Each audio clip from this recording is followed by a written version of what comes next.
네, 인사드리겠습니다. 재영고등학교 이혜동이라고 합니다. 반갑습니다.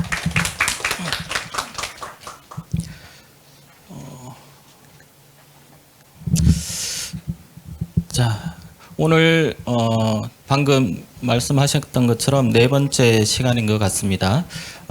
수시 모집 면접 전형의 이해라는 주제를 가지고 이제 할 텐데요. 일단 9월 초에 원서 접수가 다 끝났고 이제 면접을 볼 거냐 안 볼 거냐 이걸 이제 기다려야 되는 그런 상황인 것 같습니다. 그래서 원서를 썼다고 해서 다 모든 학생들이 면접을 볼 수 있는 것도 아니고 일단 1단계를 통과해야 되는 전형도 있는가 하면 원서만 쓰면 그냥 다 면접을 볼 수 있는 그런 전형도 있기 때문에 지금 여기 와 있는 학생들 중에서는 이 특강만 듣고 면접을 못 볼 수도 있는 거고 아니면은 모든 대학의 면접을 다 봐야 되는 경우도 있을 거고 그래서 일단은 학교를 먼저 선택할 때 면접에 대한 이해를 하고 그 다음에 접수를 다 하셨을 거라고 생각을 하고 오늘 이제 강의를 일단은 기본적인 내용, 그 다음에 실제로 평가를 어떻게 할 건가에 대한 내용으로 진행해 볼까 합니다. 이 숫자가 어떤 의미인지 아실까요? 지금 고등학교 3학년 학생들이 고등학교에 입학하고 난 다음에 오늘까지 고등학교에 재학하고 있는 기간입니다. 그래서 어느덧 이제 1000일을 다가가는 그런 정도의 기간이고요. 이 숫자는 이제 수능까지 남아있는 숫자가 되겠습니다. 그래서 보통 제가 표현할 때 그 자동차 속도로 이제 시간의 흐름을 표현하는데요. 그러니까 몇백 일 정도, 그러니까 세 자리 숫자가 남았을 때는 시속 20-30km로 달리는 시간과 같다. 그 다음에 숫자가 두 자리로 넘어오게 되면 시속 80km, 100km 정도 속도. 그 다음에 50일 이내로 들어오게 되면 이 속도는 더 할 수 없이 빨라지는 그런 속도라고 생각합니다. 그러니까 이게 하루 24시간을 느끼는 수험생들의 이 체감 시간 그 속도라고 보시면 되는 거죠. 그러니까 이게 조금 있다가 보면 이제 한 자릿수로 넘어가게 되면 이제 멘붕이 올 수도 있고 그 수능에 대한 기대가 될 수도 있고 그렇습니다. 올해 이슈가 참 많았습니다. 큰 이슈가 많고 아직까지도 진행 중인 이슈가 많고요. 그래서 뭐 의대 정원이라든가 간호학과 정원, 교대 뭐 정원 감축 뭐부터 시작해서 여러 가지 여기 다 담지 아니한 뭐 여러 가지 특징들 변화들도 있었는데 가장 큰 게 이제 첫 번째 있는 의대 정원인 거죠. 그 다음이 이거는 의대 정원은 뭐 가장 큰 이슈이고 국가적인 이슈이긴 하지만 상위 몇 프로에 해당되는 그냥 거의 뭐 1%, 2%에 해당되는 학생들에게 적용되는 거다 보시면 되고요.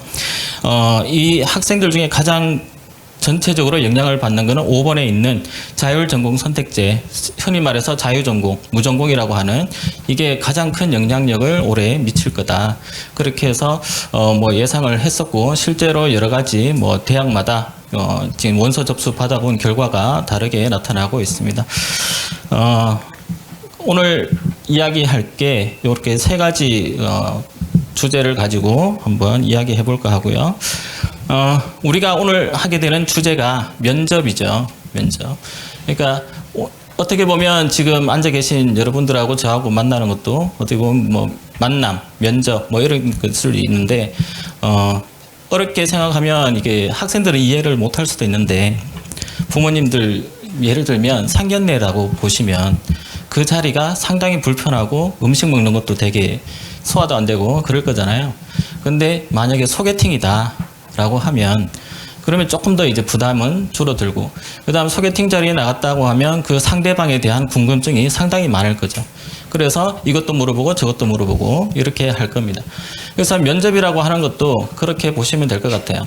대학에 선발하는 입장에서 이 학생들이 어떤 학생인지가 궁금한 거죠.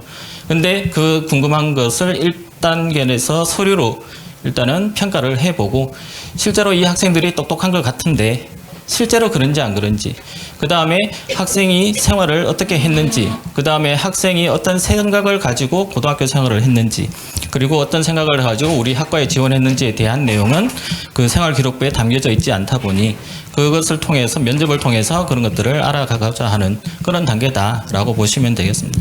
그래서 어떻게 보면 면접이라고 하는 게 상당히 학생들한테는 부담이 될 수도 있지만 어떻게 보면 이걸 또 즐기는 학생들도 있더라고요. 그래서 여기에 제가 생각했던 것보다 학생들이 많아서 어떻게 보면 좋다라고 생각되는 게 학부모님들이 많으면 한 단계 거쳐서 학생들한테 전달이 돼야 되는 거잖아요.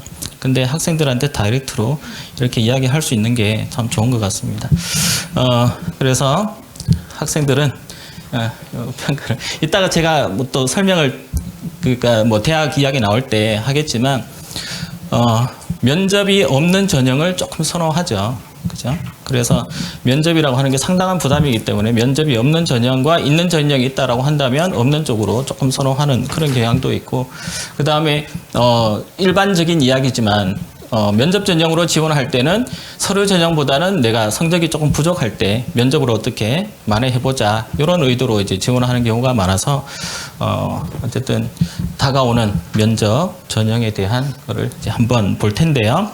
먼저 올해 크게 이제 변했다라고 하는 면접 전형 위주로 이제 오늘 이야기할 거니까 면접 전형에서 크게 변했다라고 하면 일단 유화여대가 그러니까 일괄 전형으로 뽑다가 그러니까 모든 지원하는 학생들이 다 면접을 보다가 올해 단계별 전형으로 바꿨습니다. 그래서 5배수로 1단계를 선발해서 2단계에서 면접을 한다 이렇게 되어 있는데요.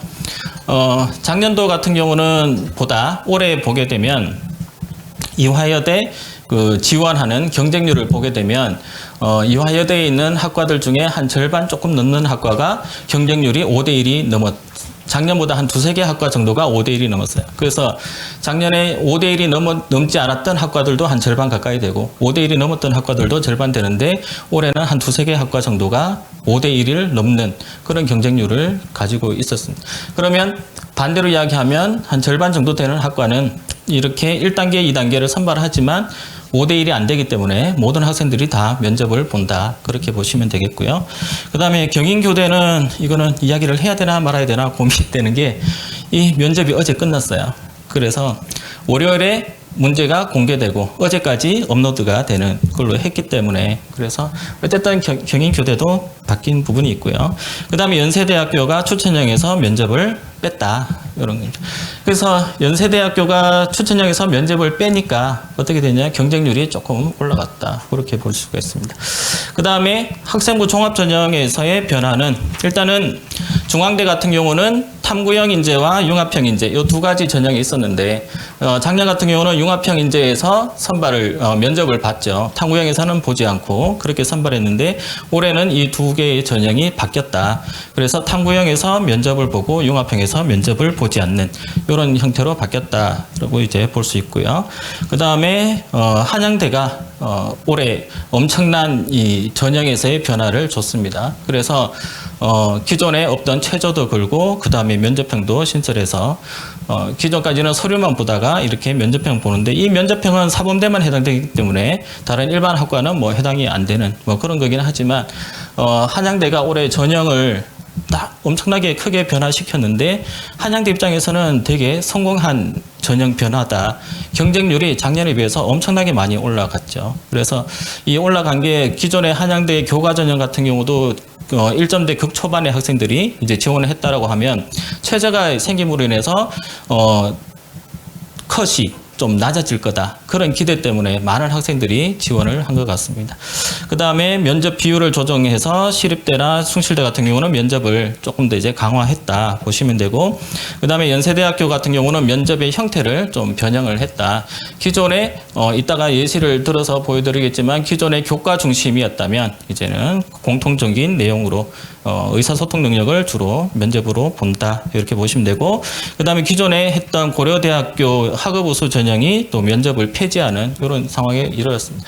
그래서 이게 학업우수 전형 같은 경우가 작년에 1단계에서 이제 접수를 하고 면접을 그러니까 수능 이후에 면접을 봤던 관계로 요 지원을 그러니까 쉽게 말해 자사고나 뭐 이런 특목고 학생들이 일단은 보험용 정도로 해서 이렇게 많이 했다고 하면 올해는 이게 면접이 없어지고 수능 이후에 일괄로 이제 하다 보니까 뭐 이런 경쟁 자사고에서의 이 지원이 좀 낮아지지 않을까 뭐 이렇게 이제 예상을 했었는데 일단은 고려대학교 같은 경우도 면접을 보지 않다 보니 이때 경쟁률이 또 상승을 했어요. 이 상승한 게 일반고 학생들이 더 많이 지원해서 그런지 아니면은 그냥 전체적으로 다 지원을 했는지는 나중에 결과를 봐야 되겠지만 어쨌든 면접을 폐지한 전형에서는 대부분 경쟁률이 좀 상승한 뭐 그런 경우고 반대로 이야기하면 경쟁률이 그러니까 면접을 보지 않다가 면접을 보게 되면 학생들이 또 이제 면접에 대한 부담 때문에 지원을 맞이하지 아니할까라는 생각을 했었는데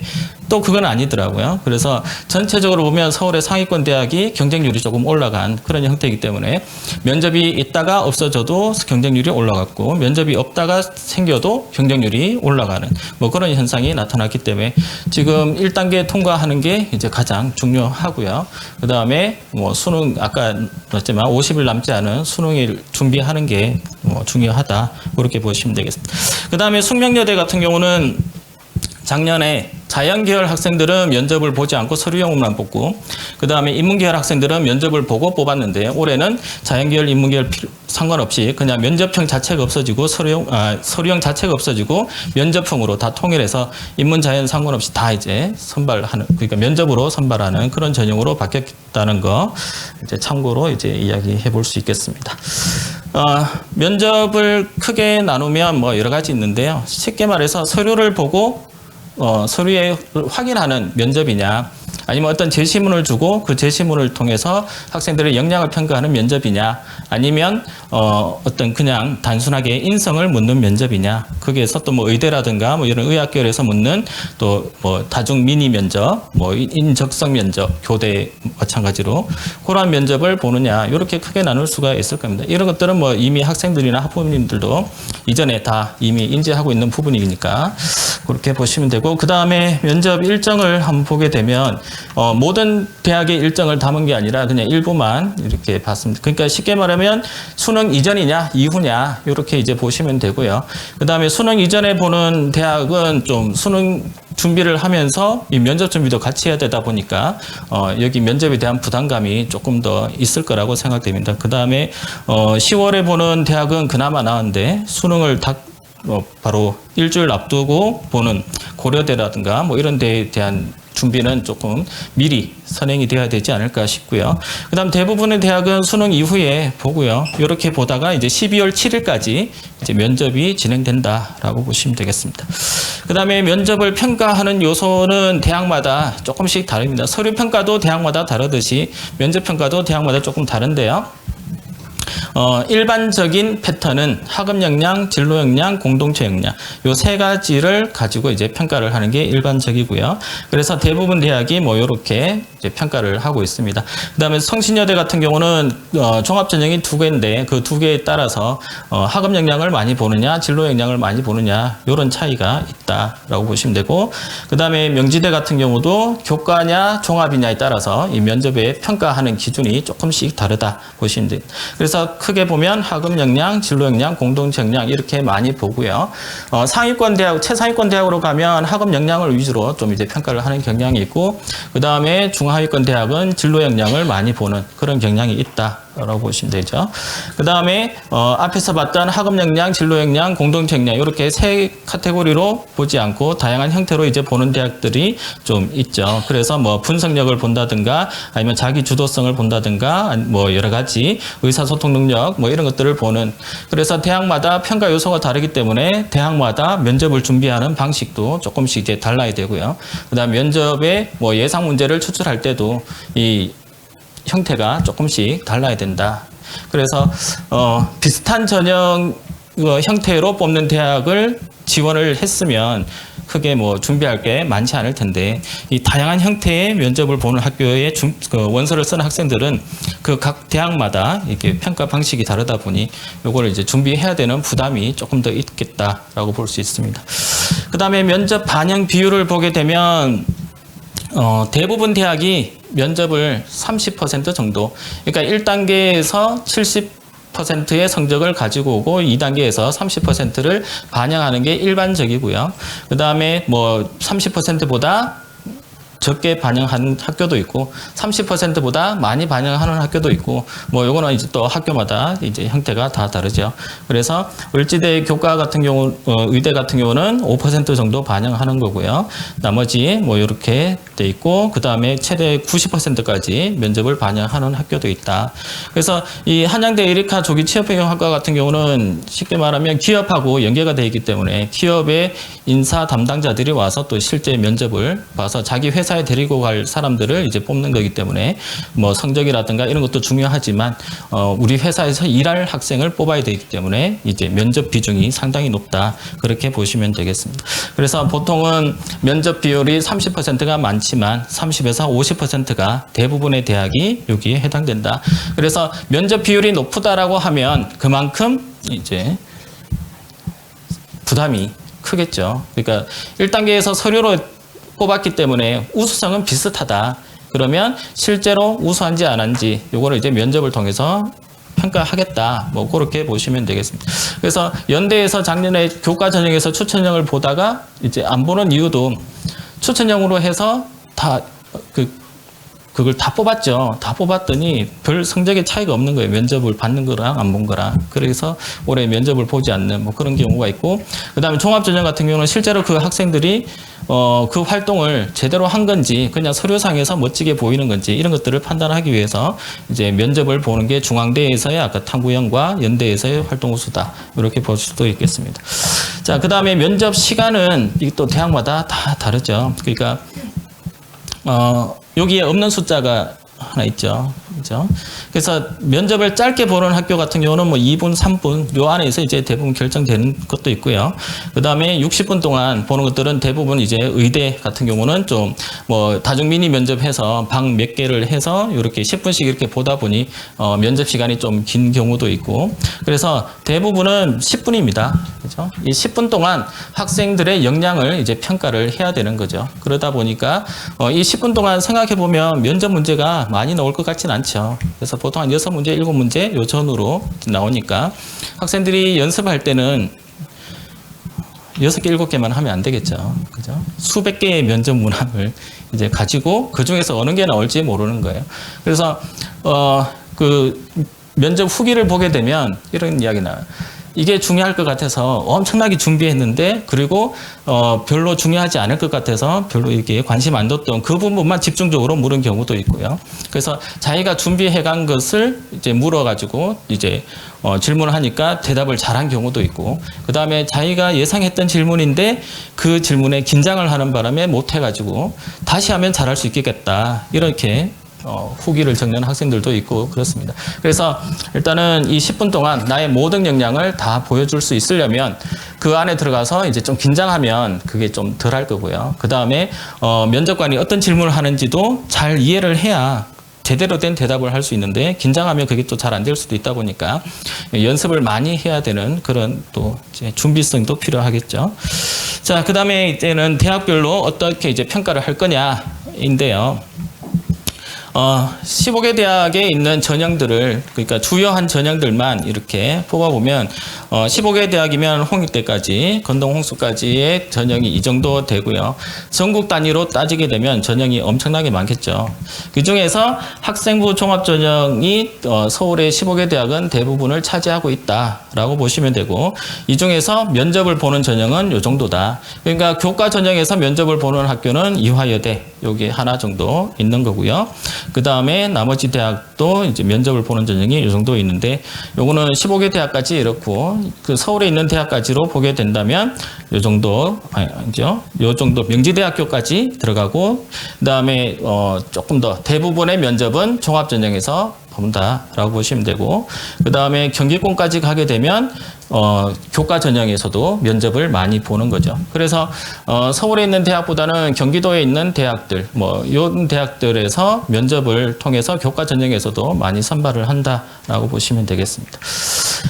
그래서 면접을 보는 기준은 분류를 하게 되면 뭐 교과 전형이랑 종합 전형이랑 차이는 교과 성적을 보느냐 아니면 서류 전체를 보느냐 요 차이인 거고요. 그래서 일괄 그냥 성적 100%로 뽑을 거냐 아니면 서류 100%로 뽑을 거냐라고 하는 일괄 전형. 그 다음에 여기에다가 면접을 볼 거냐 안 볼 거냐. 그 다음에 다단계로 그러니까 다 단계죠. 그러니까 단계별로 뽑을 거냐 아니면 일괄을 뽑을 거냐 이런 차이가 있고 우리가 오늘 이야기할 것은 이제 면접을 보는 전형들만 이렇게 볼 거예요. 그래서 먼저 일반 면접을 보게 되면 기본적인 면접이다라고 보시면 돼요. 일반적인 면접인데 서류를 확인하는 게 아니라 뭔가 어떤 전공적인 소양이라든가 아니면 어떤 기본적인 간단한 문제를 주고 어떻게 생각하는지 이런 것들에 대해서 묻는 그런 형태다라고 보시면 되고요. 면접 평가의 형태는 일괄 합산 전형을 하는 데에서 강서대부터 시작해서 여기 보게 되면 아까 했던 것들은 서울 경기권의 주요 대학들 이제 하다 보니까 서울에 있는 그 신학대학들은 좀 빠져 있는 자료에는 빠져 있을 겁니다. 그 신학대학들 같은 경우도 이제 교과 전형에서 면접형으로 뽑는 경우도 있다 보시면 되고요. 그래서 대학마다 이제 평가하는 방식이라든가 이런 것들이 전부 다 조금씩은 다르기 때문에 이런 것들 이제 잘 한번 보실 필요가 있겠습니다. 그래서 일단 경인교대는 아까 말씀드린 것처럼 이미 이제 다 끝났고요. 그 다음에 수원대 같은 경우는 그룹 면접을 한다 보시면 되고, 그 다음에 신한대학교 같은 경우는 학교 홈페이지에 이제 문제를 공지하죠. 그렇게 해서 그 문제를 이미 알고서 가서 면접을 보는 그런 형태로 되어 있고요. 단계별 전형하는 것들도 마찬가지로 이런 식으로 뭐 생활 기록부를 확인하다든가, 그러니까 1단계에서 서류로 평가를 어느 정도 하고 난 다음에 그 서류에 대한 확인 면접 형태로 진행이 되는 것들이 단계별 면접 전형의 특징이다라고 보시면 되겠습니다. 자, 그 다음에 전형 방법에서 보게 되면 일괄 합산 전형하는 데에서는 면접을 보통 아까 이야기했던 대로 30에서 50% 정도 안에서 이제 대학마다 다르고요. 그 다음에 면접 보는 방식도 보통은 면접관이 2명 정도 들어가거나 아니면 많게는 3명 정도 들어가서 학생 1명과 이렇게 면접을 보는 게 일반적인 형태고요. 근데 동양대 같은 경우는 다대다라고 되어 있죠. 요거는 교수도 한 3, 4명 정도 들어가고요. 그 다음에 학생도 3, 4명 정도 해서 그룹 형태로 이렇게 면접을 진행하는데, 또 다른 대학하고 다른 게 여기는 온라인 면접이에요. 그러니까 줌 형태로 해서 줌이든 뭐 이런 온라인 매체를 이용해서 특정한 그러니까 학생마다 학과마다 면접 시간이 정해져 있겠죠. 그래서 이 학교는 이틀간 면접을 볼 텐데 만약에 25일 1시 면접이다 그러면 그 학과에 해당되는 학생들이 일단 입장을 하면 뭐 10명이다 12명이다 뭐 학생 수가 다를 거니까, 그러면 그걸 또 소그룹으로 나눠 가지고 그 3, 4명 정도 학생과 교수 3, 4명 정도가 그 다른 소그룹 방에서 면접을 진행하는 그런 형태로 진행되고 있습니다. 그래서 여기 또 수원대 같은 경우도 그런 형태예요. 면접관이 있고 그 다음에 지원자가 3명이 내죠. 그러니까 여기도 면접관이 많고 면접하는 학생이 1명인 게 아니라 반대로 면접하는 학생이 한 2, 3명 정도가 이렇게 들어가게 됩니다. 그러면 동양대라든가 수원대처럼 이렇게 학생이 2, 3명이 같이 들어가게 되면 이게 또 장단점이 있어요. 혼자 들어가게 되면 내가 혼자 하고 싶은 말 다 할 수가 있는데 3, 4명이 들어가면 그러면 다른 학생이 어떤 대답을 하는지 내가 듣게 되잖아요. 그러면 그게 또 영향을 받을 수가 있는 거죠. 나보다 바로 옆에 학생이 너무나 대답을 잘했어요. 그러면 내가 하고 싶었던 말, 생각했던 게 또 흐트러질 수도 있는 거고, 또 더 긴장감이 되어서 면접을 잘 못 볼 수도 있어요. 그래서 이렇게 여러 명이 들어가는 면접에서는 이제 자기가 할 말을 제대로 하고 나오느냐 못 나오느냐 요거 차이기 때문에 옆에 학생이 어떤 이야기를 하는지에 귀담아 듣고 있다 보면 내가 이제 혼란을 받을 수 있으니까 뭐 이런 것들도 이제 연습을 할 필요가 있다. 근데 다른 학교 같은 경우는 대부분 혼자 들어가니까 그냥 내가 하고 싶은 말 그냥 다 하고 나오면 되는 겁니다. 그 다음에 면접 시간도 보면 요거는 좀 짧아요. 그래서 대부분 아까 10분이라고 했지만 이런 대학들은 한 5분 내외에서 면접이 끝난다. 그러니까 몇 마디 안 하면 면접이 끝인 거죠. 그래서 면접하는 연습도 이제 좀 하셔야 되는데, 한 대학씩 하나씩 보게 되면 동양대 같은 경우는 교과 있고 출결이 있어요. 여기는 그러면 출결은 대부분 학생들이 여기도 뭐 이제 평가 요소를 봐야 되겠지만 웬만한 학생들은 출결은 다 만점을 받는다라고 보시고 그다음에 면접이 40%이기 때문에 이 면접을 잘 보는 게 중요한데 작년에는 9월 19일인가요? 그때쯤 이제 면접 문항을 발표를 했어요. 근데 올해는 입학처에서 10월 14일에 공개하겠다라고 했기 때문에 동양대학교에 면접 원서를 쓴 학생들은 10월 14일에 면접 볼 수 있는 문제를 이제 확인하시면 될 것 같고요. 여기서는 그 세 가지 의사표현 능력, 예절 및 태도, 전공 관심도 이 세 가지를 이제 평가를 하는데 이게 학과마다 이제 형태가 문제가 다 달라요. 그래서 요거를 이제 나중에 자기가 원서를 쓴 학생이 있다면 자기가 지원한 학과의 면접 문제를 미리 보고서 이건 좀 준비를 많이 하셔야 돼요. 이거는 이미 공개된 문제이기 때문에 여기에서 그러니까 즉석에서 질문하면 내가 말을 못해도 사정관이나 아니면 면접관들이 어느 정도 이해하죠. 긴장해서 이렇게 했구나. 그런데 이미 사전에 공지된 문제를 어느 정도 정리를 해서 이걸 와서 그냥 암기하듯이 이렇게 이야기하면 조금 이제 좋지는 않겠지만 그래도 어느 정도는 준비를 하고 갔기 때문에 그래도 좀 논리적으로 이렇게 대답을 할 수 있어야 되겠다 거고요. 그래서 예절 및 태도에서는 이런 것들, 그 다음에 전공 관심도에서는 이런 것들을 이제 이야기해봐라. 여기는 공공인재학부다 보니까 공무원 되려고 하는 학생들이 이제 지원하다 보니까 공무원이라든가 아니면 법과 관련된 거 이런 질문들이 이제 나온다라고 보시면 되고요. 그 다음에 신한대 같은 경우도 여기도 면접 문제를 공지하는데 9월 4일에 이미 공지가 되어 있습니다. 그래서 이미 여기 지원한 학생들은 확인을 하셨을 텐데 여기도 이제 보시면 되고 그 학과마다 날짜가 다르니까 이 날짜 잘 체크하셔서 이제 가셔야 되고요. 그래서 공통적으로 어느 학과를 쓰든 공통적인 질문이 우리 학과에 왜 왔느냐 이걸 이제 묻는 거예요. 그래서 여기에 대한 질문도 이제 잘 하셔야 되는데, 그 다음에 학과마다 이렇게 4개, 계열마다 4개의 질문을 이제 미리 공지를 하죠.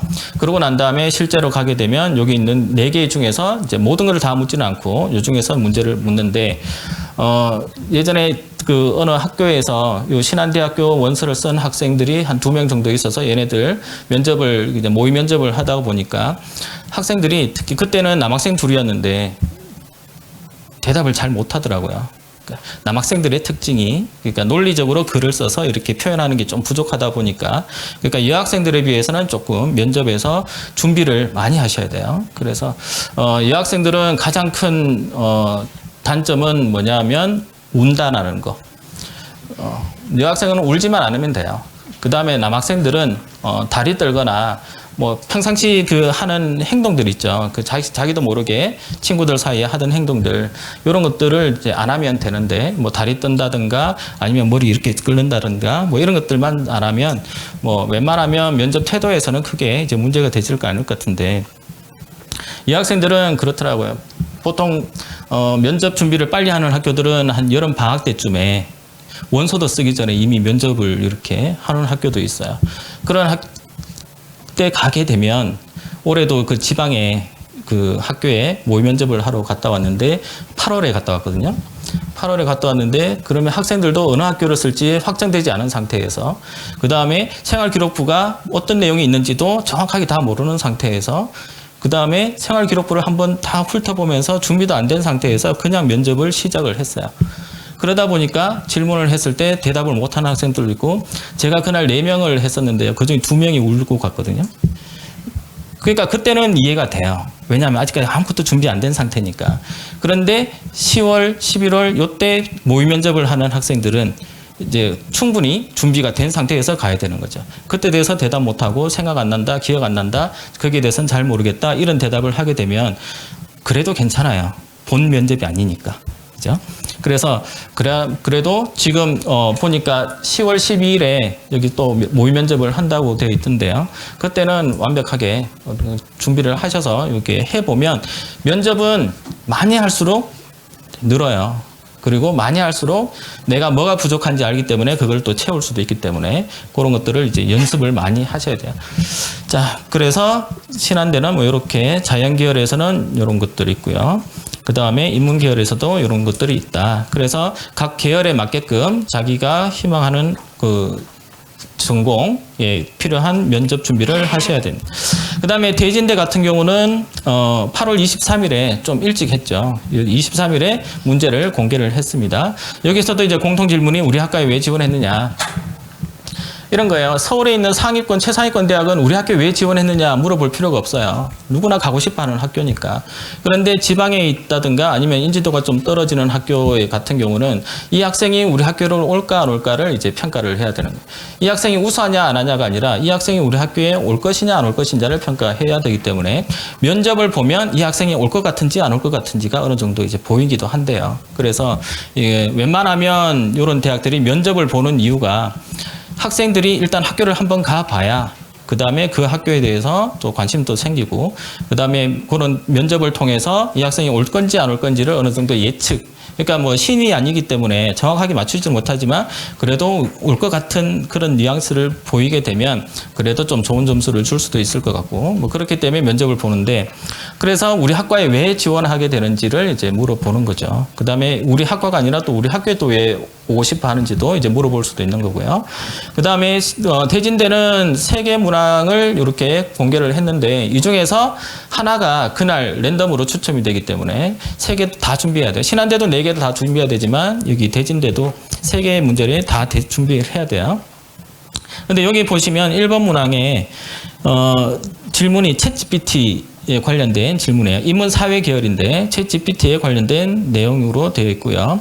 자연공학 계열에도 챗GPT에 대한 문제가 있고요. 그 다음에 자율전공학부에도 챗GPT에 대한 내용이 있어요.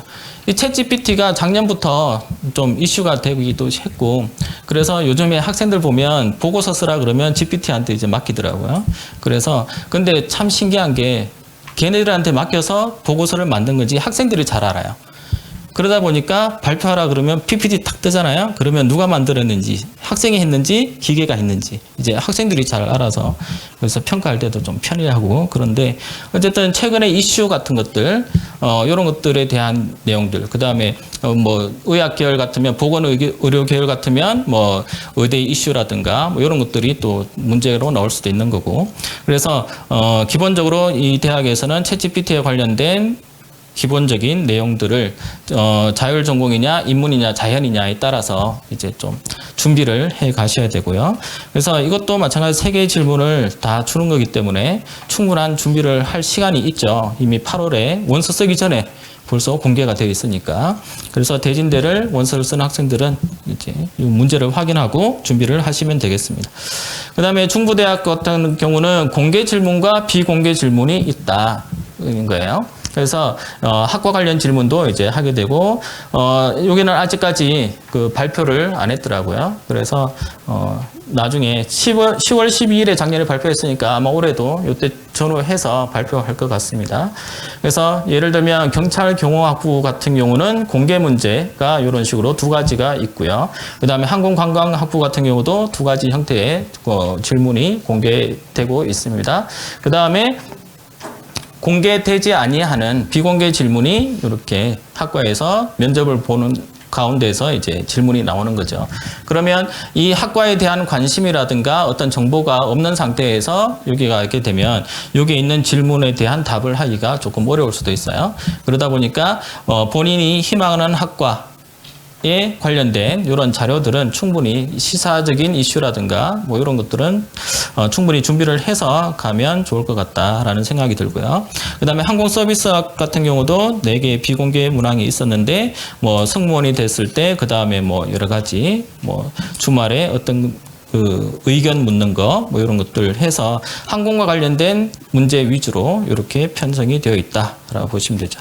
그래서 일단은 전공에 대해서 얼마나 관심이 있느냐 없느냐, 여기 평가 기준에 봐도 전공에 대한 관심과 열정이 50%예요. 그래서 우리 학과에 정말 오고 싶어 하고 그 다음에 이런 준비가 되어 있는지 아닌지는 이런 몇 가지 질문만 던져봐도 이제 알 수 있다. 그러니까 여기 이 학교를 쓴 학생들이라면 준비를 잘 해가시면 되겠죠. 그 다음에 아까 수원대 같은 경우는 여러 명이 들어간다 그랬잖아요. 3명이 들어가는데 기본적으로 하는 것들은 1분 동안 자기 소개를 해야 돼요. 학생들 어느 대학을 하든 가장 기본적으로 준비하는 게 있죠. 자기소개, 그 다음 마지막으로 할 말, 요 2가지는 반드시 준비를 하는데 여기서는 1분 이내로 소개를 해야 돼요. 근데 1분이 넘어가면 끊어버려요. 그러니까 1분 이내로 딱 할 수 있게끔 그렇게 준비를 해 가시면 되고, 그 다음에 1, 2, 3번이 순서대로 앉는다라는 거죠. 앉고 난 다음에 대답할 때도 1, 2, 3 했다면 그 다음에 2, 3, 1 하고 그 다음에 3, 2, 1 하고 이렇게 번갈아 가면서 이렇게 하니까 옆에 학생이 대답하는 거를 또 뭐 능력자들은 잘 캐치해서 내 대답을 보완할 수도 있는 거고요. 아니면 아까 이야기했던 대로 옆에 학생이 너무나 잘해버리게 되면 내가 영향을 받을 수도 있는 거니까 이런 것들도 집에서 준비를 하기는 조금 어렵겠죠. 학교나 뭐 이런 데서 하면 친구들끼리 하면 참 좋을 텐데 그런 상황이 되느냐 안 되느냐도 또 영향을 받을 것 같고, 그래서 일단은 뭐 1분 이내로 모든 걸 할 수 있게끔 준비를 해가는 게 중요하다라고 보시면 되고, 예시문항이 작년도 예시문항이 이런 것들 3가지 학업계획이라든가 창의력, 전공 적합성 이 부분에 대해서 문제들이 이런 형태로 나왔다라고 되어 있습니다. 그래서 이런 것들을 참고해서 여기 대학을 쓰신 학생들은 이제 준비를 하시면 될 것 같고요. 근데 문제 자체가 뭐 어렵거나 그렇진 않아요. 그렇다 보니까 왜 이 전공을 선택했으며 그 다음에 나중에 뭘 하고 싶으냐 뭐 이런 위주로 이제 문제가 구성되어 있다 보니까 문제 자체는 어려운 게 아니다 보시면 되겠습니다. 그 다음에 이제 단계별 전형을 보는 대학들은 일단은 서류에서 또는 이제 여기는 교과니까 가장 중요한 게 성적이 되냐 안 되냐죠. 1단계를 통과할 성적이 되느냐 안 되느냐 이게 이제 중요하고요. 그 다음에 1단계를 통과했다면 면접을 보는데 여기서는 이제 면접 비중이 조금 아까 교과보다는 조금 높은 그런 형태로 되어 있고요. 그래서 여기서도 대부분 이제 10월에 면접을 많이 보고 있습니다. 그래서 10월 달은 이제 면접의 달라고 이렇게 볼 수가 있죠.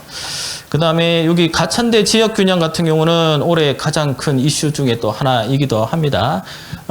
교과인데 이 교과가 등급이 나오는 교과가 아니라 그냥 ABC로 나오는 요걸로 가지고 이제 뽑다 보니까 뭐 너도 나도 이렇게 예전에 가천대가 적성고사 볼 때 전국 경쟁률 중에 1등이 가천대 적성고사 경쟁률이었거든요. 그래서 여기 관심 있는 학생들이 상당히 많았죠.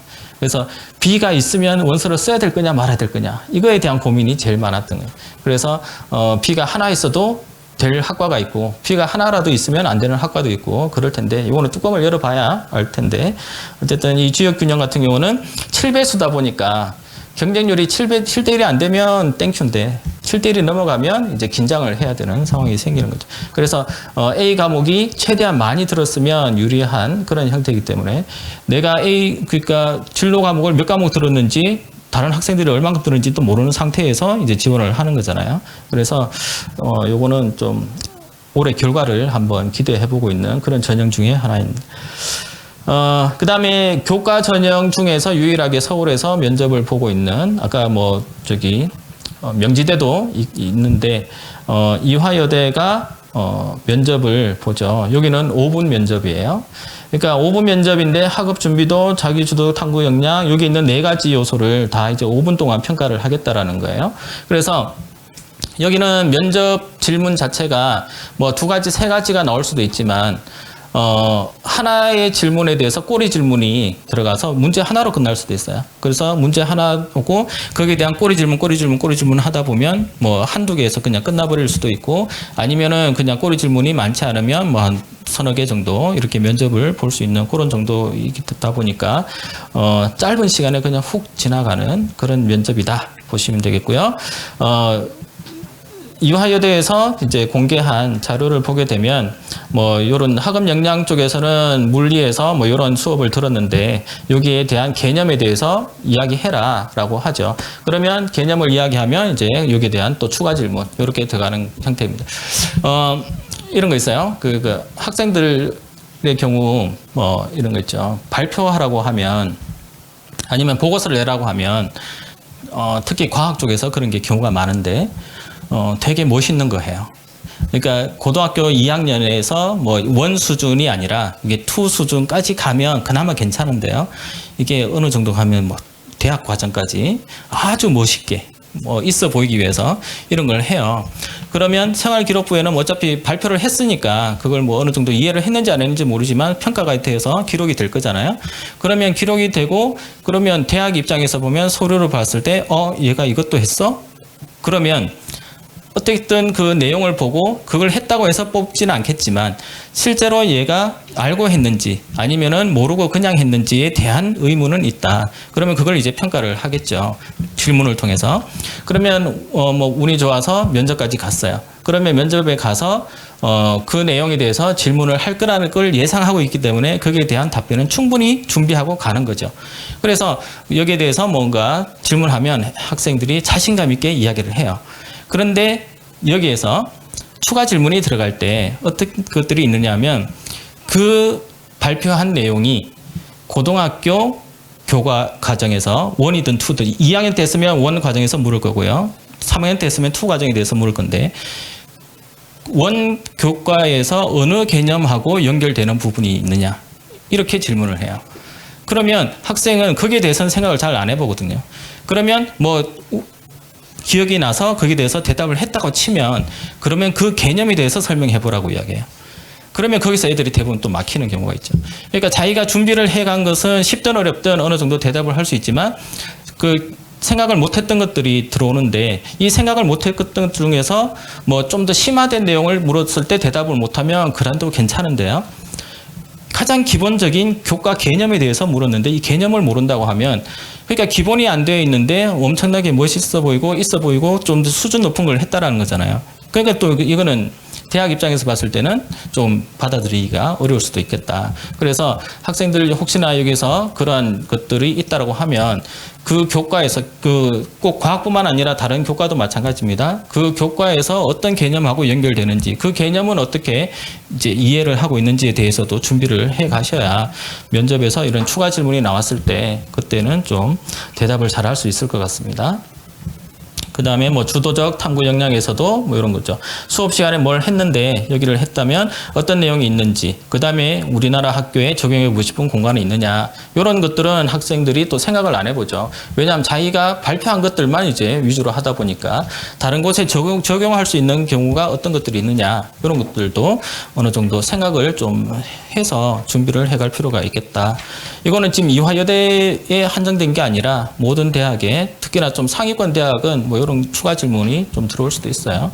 그래서 중대 같으면 탐구형은 일반적으로 보면 일반고보다는 자사고나 특목고 애들이 좀 합격하는 비율이 좀 높은 전형인데 거기에 면접 전형을 이번에 보겠다라고 하는 것은 그게 생활기록부 보면 일반 학교랑 그 자사고랑 이게 생활기록부의 수준이 좀 달라요. 하여튼 활동 자체가.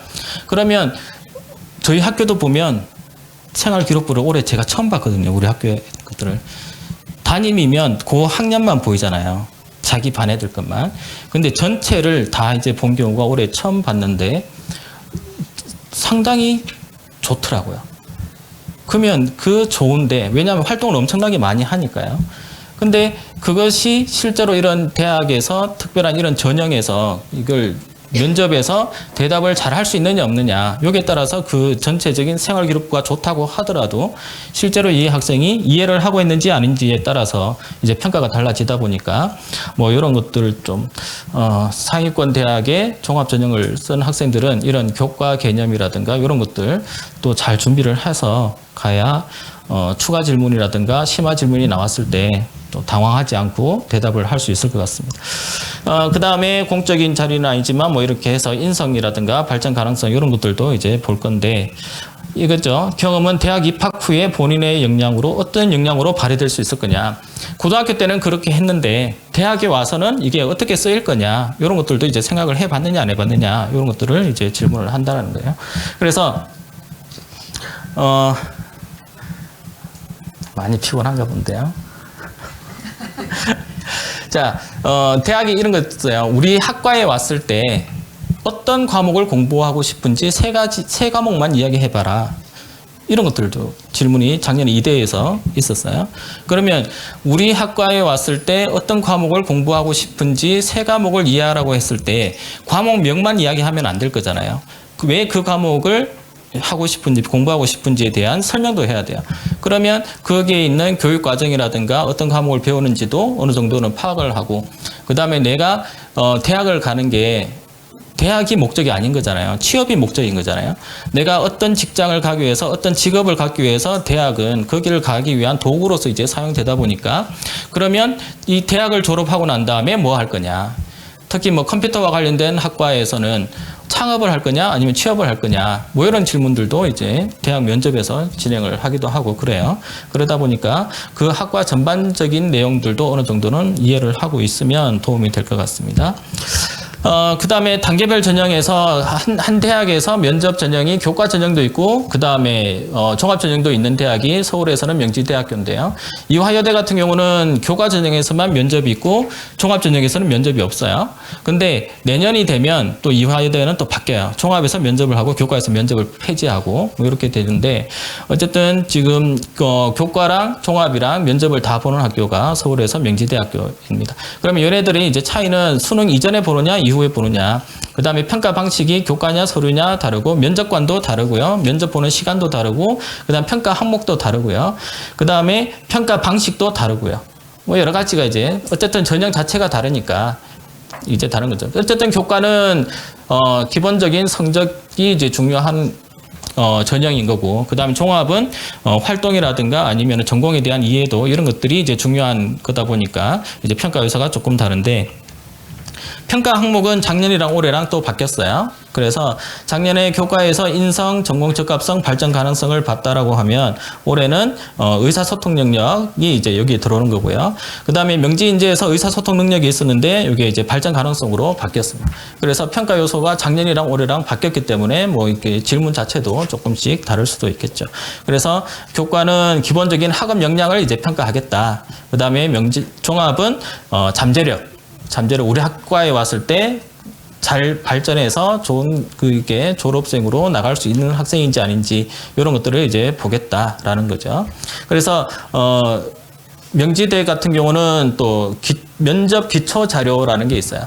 그러니까 다른 대학 가면 아까 봤던 교과 전형을 보는 학교는 사전에 문제를 공지하거나 아니면 기본적인 내용을 묻는다 그랬잖아요. 근데 여기서는 가면 20분 동안 이 면접 기초 자료를 작성을 해요, 학생들이. 그러니까 20분 안에 여기 있는 질문들, 작년, 재작년에 질문들이 이런 것들이 있었는데 요거를 이제 가면 주는 거죠. 그러면 문제를 보고 20분 동안 이걸 작성을 하는 거예요. 그러면 작성한 걸 가지고 면접실에 들어가서 면접관한테 주면 면접관이 이걸 토대로 해서 질문을 하는 겁니다. 그래서 이것은 잘 쓰냐 안 쓰냐는 평가 대상이 아니기 때문에 자기가 할 수 있는 최대한 뭐 이렇게 잘 작성을 하면 되는 거니까. 그러니까 평가는 면접에 질문이 나오면 그 질문에 대한 대답으로 평가하는 거여서 요 면접 기초 자료에 대한 평가는 아니고 요거는 그래도 어느 정도 자기가 하고 싶은 대로 말을 좀 잘 써놓으면 그걸 토대로 이제 질문을 하는 거니까 요런 것들도 한번 보고 연습을 한번 해보면 되죠. 20분 동안 쓰는 거니까 이 20분이 짧을 수도 있고 상당히 길 수도 있어요. 그러면 내용이 충분히 담길 수도 있고 그 다음에 20분 동안 잘 대답을 못해서 그냥 좀 비어있는 형태로 갈 수도 있고 그렇습니다. 그 다음에 들어가면 이제 면접 중에서 학과별로 면접에 대한 문제가 이렇게 좀 다르게 이렇게 나오고 있으니까 요것들은 뭐 기본적으로 학과 면접은 다른 대학이랑 뭐 별 차이가 없다라고 보시면 되고요. 그래서 가장 큰 특징은 면접 기초 자료를 작성해서 이걸 토대로 면접을 한다라는 겁니다. 그런데 요 면접 기초 자료에 보게 되면 공통적으로 나오는 질문 자체가 지원한 학문 분야, 지원한 학과에 입학하고, 그러니까 우리 학과에 대한 이해가 있는지 없는지, 관심이 있는지 없는지 이거를 이제 평가를 한다라고 보시면 되니까 어쨌든 지금 여러분들이 명지대학교에 지원을 했다면 그 학과에 대한 관심이 있었으니까 지원을 했을 거잖아요. 그러면 여기에 대한 대답은 뭐 어렵지 않게 할 수 있을 것 같습니다. 그 다음에 한신대는 뭐 기초 소양 문제 하나, 전공 적성 문제 하나 이렇게 질문이 들어오고요. 그래서 기초 소양 문제는 공통으로 해서 어느 학과든 상관없이 동일하게 이 문제가 나가고 그 다음에 전공 적성이니까 학과마다 다른 형태의 문제가 하나씩 이렇게 이렇게 나갑니다. 그래서 요 두 문제를 이제 평가를 한다라고 보시면 되죠. 그래서 면접일이 10월 5일이에요. 이제 10월 5일이면 다음 주죠. 이렇게. 혹시 여기 쓴 학생이 있는가 모르겠지만 어쨌든 이제 면접의 시즌.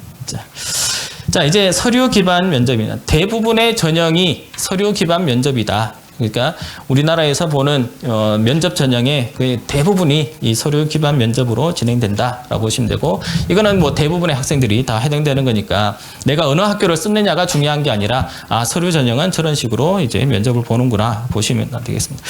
그래서 뭐 대학들마다 단계별로 이렇게 해서 1단계에서 이제 면접 전형을 걸러내는 거죠. 대학도 면접을 보는 게 이게 생각해 보세요. 10분씩 1시간이면 6팀을 보자. 6명을 보잖아요. 그죠?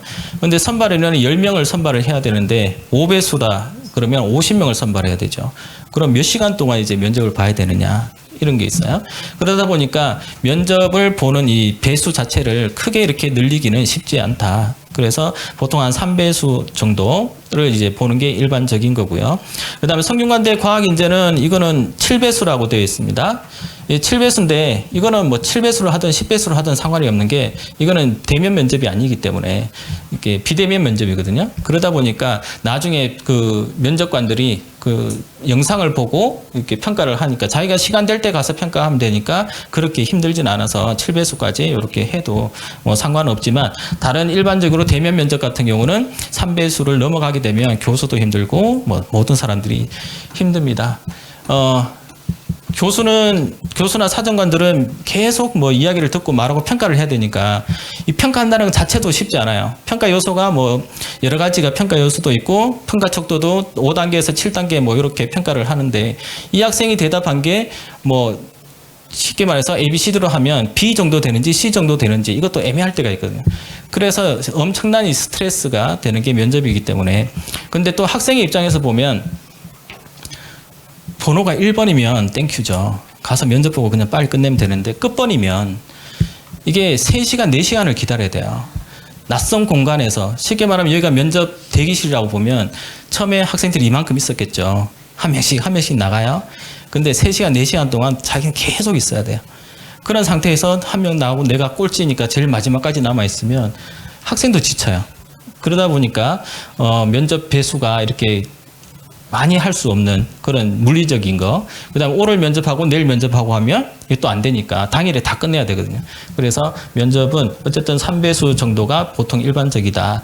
그래서 나중에 또 뭐 제가 말씀드리겠지만 학생들은 면접하러 가게 되면 준비를 철저하게 해봐야 돼요. 아까 그 한신대처럼 10월 5일이면 그냥 이 상태로 가도 되는데요. 수능 이후에, 그 다음에 12월 7일까지 면접이라 그랬잖아요. 날씨가 이제 점점 추워지잖아요. 교실에 대기하면 추워요. 그래서 핫팩도 들고 가면 좋고요. 그 다음 마실 거라든가 간식이라든가 이런 것들도 들고 가야 그 3시간, 4시간을 버틸 수 있는 거지, 아니면 멍하니 3시간, 4시간 있어야 되는 그런 상황이 생길 수도 있으니까 그런 준비도 어느 정도 해 가시면 되겠습니다. 그래서 다른 대학들도 보면 뭐 3배수에서 5배수 이렇게 되어 있는데요.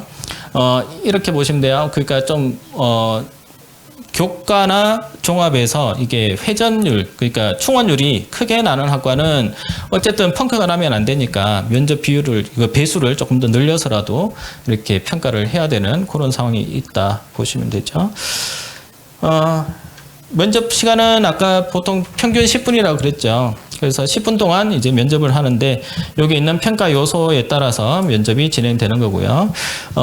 요 평가 요소 보면 아까 보통 보면 학업 역량, 그다음 진로 역량, 공동체 역량 요거 위주로 이제 보고 학교마다 명칭은 조금 다르지만 그래도 그 큰 틀에서는 그 안에서 이제 평가가 되는 건데, 동국대처럼 뭐 이런 것 전형 취지 적합성 이런 것들 있고요. 그 다음에 아까 말씀드린 신학대학 같은 경우도 이게 학교의 이념이라든가 뭐 인재상 이런 것들을 이제 평가하는 학교들이 있어요. 그러면 동국대의 전형 취지 적합성이라고 하는 건 어떤 거냐면, 두드림 같은 경우는 이제 발전 가능성을 보유한 학생. 그러니까 앞으로 대학 와서 공부하면 성장을 할 것 같은 학생. 이런 학생은 이제 인재상이 그렇고요. 불교 추천은 일단은 불교 추천이니까 적어도 이제 종교적인 이런 색채가 좀 겸비되면 좋겠다. 그런 거고, 그다음에 기회 균형 같은 경우는 일단 주어진 환경이 조금 다른 학생들보다는 어려운 환경인데 이 환경에서 어떻게 열심히 해왔는지 이런 것들을 이제 평가하겠다 이런 거니까 여기 동국대가 이러하지만 다른 대학들도 인재상이라든가 전형 취지 적합성 뭐 이런 것들, 그다음에 뭐 이런 것들이 있는 학교들은 그 학교의 인재상이 어떠한지 뭐 이런 것들도 그러니까 경희대도 그런 게 있어요. 그래서 그런 것들을 보고 거기에 맞는 학생인지 아닌지 맞춰서 지원을 하셨겠지만 거기에 대한 질문도 나올 수 있으니까 준비를 해 가시면 됩니다. 그래서 동국대에서 뭐 자율활동, 그러니까 생활기록부 전체에서 이제 문제를 뽑아내야 되는데요. 그래서 학생한테 사회학에서 뭐 질문했을 때는 이게 학생마다 다 다르기 때문에 어떤 학생은 자율활동에서 질문할 거리가 있는 학생이 있고 어떤 학생은 없을 경우도 있으니까 이거는 뭐 학생마다 다 다른 그런 형태다. 그렇지만 전반적으로 이 생활기록부 전반에서 이렇게 문제를 뽑아내서 이 학생이 실제로 어떤 학생인지를 이제 평가하고자 하는 게 종합전형의 대부분 문제인 거죠. 그 다음에 중앙대 같은 경우는 아까 잠깐 말씀드렸지만 융합형 인재랑 탐구형 인재랑 작년에 이제 면접을 보고 안 보고가 이제 달라졌다. 그런데 공통점은 10분 동안 면접 사정관 2명이, 그러니까 그 평가자 2명이 평가를 하고 생활기록부를 기반으로 평가하는 거는 동일한데 일단은 평가 요소를 잠깐 보게 되면 융합형은 말 그대로 융합적인 인재예요. 그러니까 이것저것 다양하게 골고루 이렇게 성장을 할 수 있는 그런 학생이라면 탐구형 인재는 뭔가에 대해서 탐구를 한 거기 때문에 어느 한 그 좁은 범위에서 연구를 좀 더 많이 해본 경험이 있느냐 없느냐 이런 거를 이제 따지는 거죠. 그래서 활동에서의 다양성이냐 아니면은 집중해서 이렇게 노력했느냐 여기에 따라서 이제 평가 요소가 다르다 보니까 작년에 융합형 인재에서의 면접에서 물었던 내용이랑 올해 탐구형에서 질문할 내용이랑은 좀 다르겠죠. 그래서 이따가 이제 보겠지만 일단은 면접을 보고 안 보고에 따라서 이게 조금은 이제 차이가 있고 그 다음에 차이점 중에서 보게 되면 융합형 인재는 학교 생활 충실도 얼마나 학교 생활을 열심히 했느냐 요거라면 탐구형 인재는 전공 적합성이에요. 계열 적합성, 전공 적합성. 요 전공에 적합하냐 안 하냐 이런 걸 보는 거죠. 이게 작년에 융합형 인재의 면접 문제인데요. 그러니까 문제를 보게 되면 뭐 크게 어렵지는 않아요. 근데 올해 탐구형에서는 보통 이제 일반고도 마찬가지고 자율고나 뭐 과고나 뭐 이런 데도 마찬가지지만 장기간 연구한 거 그 다음에 뭐 심화 활동 뭐 이런 것들을 하는 학교들이 많아요. 그러면 그런 것들을 했을 때 그 학생들이 제출하는 그 보고서라든가 이런 것들의 수준이 좀 생각보다 높거든요. 그러면 이런 것들을 제대로 이해하고 했는지 아니면은 그냥 뭐 아까 이야기했던 대로 GPT가 가르쳐준 대로 그대로 했는지 아니면은 다른 친구들이 할 때 나는 그냥 껴서 했는지 이런 것들을 이제 평가를 할 수 있는 거죠. 그러다 보면 탐구형 인재에서는 조금 더 세분화된 질문, 그 다음에 심층된 질문 이런 것들이 이제 들어갈 수도 있는 그런 형태니까 탐구형에 이제 원서를 쓴 학생이라면 그런 것들을 조금 더 깊이 있게 준비를 할 필요가 있겠다라고. 그 다음에 한양대가 아까 이야기했던 대로 면접형을 신설을 했죠. 그래서 신설을 했는데 신설을 해놓고 보니 작년보다 경쟁률이 또 높아졌어요. 그래서 전반적으로 이렇게 사범대의 인기가 이렇게 있어도 되나 싶을 정도로 아까 뭐 교대 인원 정원 감축했다라고 처음에 말씀드렸는데 시대적인 뭐 여러 가지 분위기상 봐서 교대 일단 들어가는 게 문제가 아니라 일단 임용고시 그 합격률이 50%대까지 낮아졌잖아요. 제가 나이가 아직 젊지만 제가 그 나이대에 있을 때 임용고시 합격률이 97, 8%뭐 이랬거든요. 그러니까 교대 가면 그냥 농땡이만 안 피우면 다 이제 교사로 나갈 수 있는데 지금 작년인가 53%대까지 떨어져서 인기도 없고 그 다음에 학령 인구도 계속 주니까 교대 정원을 감축을 했는데 내년에 또 늘린다고 이렇게 이야기하는 것 같기도 하고 그러니까 뭐 또 있죠. 뭐 늘봄인가요? 뭐 그거 필요하니까 또 늘린다고 하는데 어쨌든 교대에 대한 인기가 좀 사그라들어서 최근에 계속 경쟁률이 떨어졌는데 올해 또 경쟁률이 그걸 노리고 또 갔는지 모르겠지만 경쟁률이 높아졌어요. 그래서 교대나 사범대에 대한 인기가 이게 생각보다 아직까지는 쉽지 않았다. 그렇게 볼 수 있고. 그래서 여기서는 이제 사범대이기 때문에 면접형 질문 자체가 이제 교사와 학생에 관련된 그런 질문들이 좀 있을 거다. 이런 거죠. 그래서 요거는 이제 그 한양대에서 이제 예시로 준 거니까 뭐 이런 것들도 혹시 쓴 학생이 있다면 이제 보고 가시면 되고요. 그 다음에 일반적인 이제 패턴의 문제들 보게 되면 경희대 같은 경우 인성이나 전공 적합성 요 두 개를 50%씩 이제 반영을 하는 거니까 일단은 전공 적합성에서만 이제 잘 받으면 인성은 뭐 크게 어려운 게 없을 거예요. 근데 4번에 나올 리더십을 발휘한 경험 이거 학생들이 대답하기가 상당히 어려운 거죠. 왜냐하면 리더십이라는 것 자체를 해본 적이 별로 없기 때문에. 근데 어떤 게 리더십인지 조차도 모르는 경우도 있어요. 나를 따르라 이것도 리더십이지만 다른 사람이 잘 되기 뒤에서 받쳐주는 것도 리더십인데 모든 학생들은 전교 학생회장을 해야 되고 학급 회장을 해야 되고 이래야 리더십이 있는 줄 아는 거죠. 그렇지는 않다. 리더십은 모두가 다 발휘할 수 있는데 그런 경험을 했는지 안 했는지 내가 모를 뿐이다. 그래서 그런 것들 잘 생각해 보면 될 거고요. 그 다음 뭐 채택이라든가 뭐 이런 뭐 출결이라든가 이런 것들도 이제 본다. 그 다음에 덕성여대도 뭐 서류 신뢰성이라는 게 그런 거예요. 생활기록부에 있는 내용이 사실이냐 아니냐 이거 보겠다라는 거니까 그건 뭐 대답만 잘하면 되겠죠. 거짓말하면 안 돼요. 하다가 보면 막 머리에서 회전 빠른 애들 있잖아요. 하다 보면 막 만들어내요. 저도 이게 되게 좋아요. 이게 JQ라고 하는 거죠. JQ, 잔머리. 이게 상당히 좋아서 순간순간 이게 대응력이 상당히 빠른 애들도 있어요.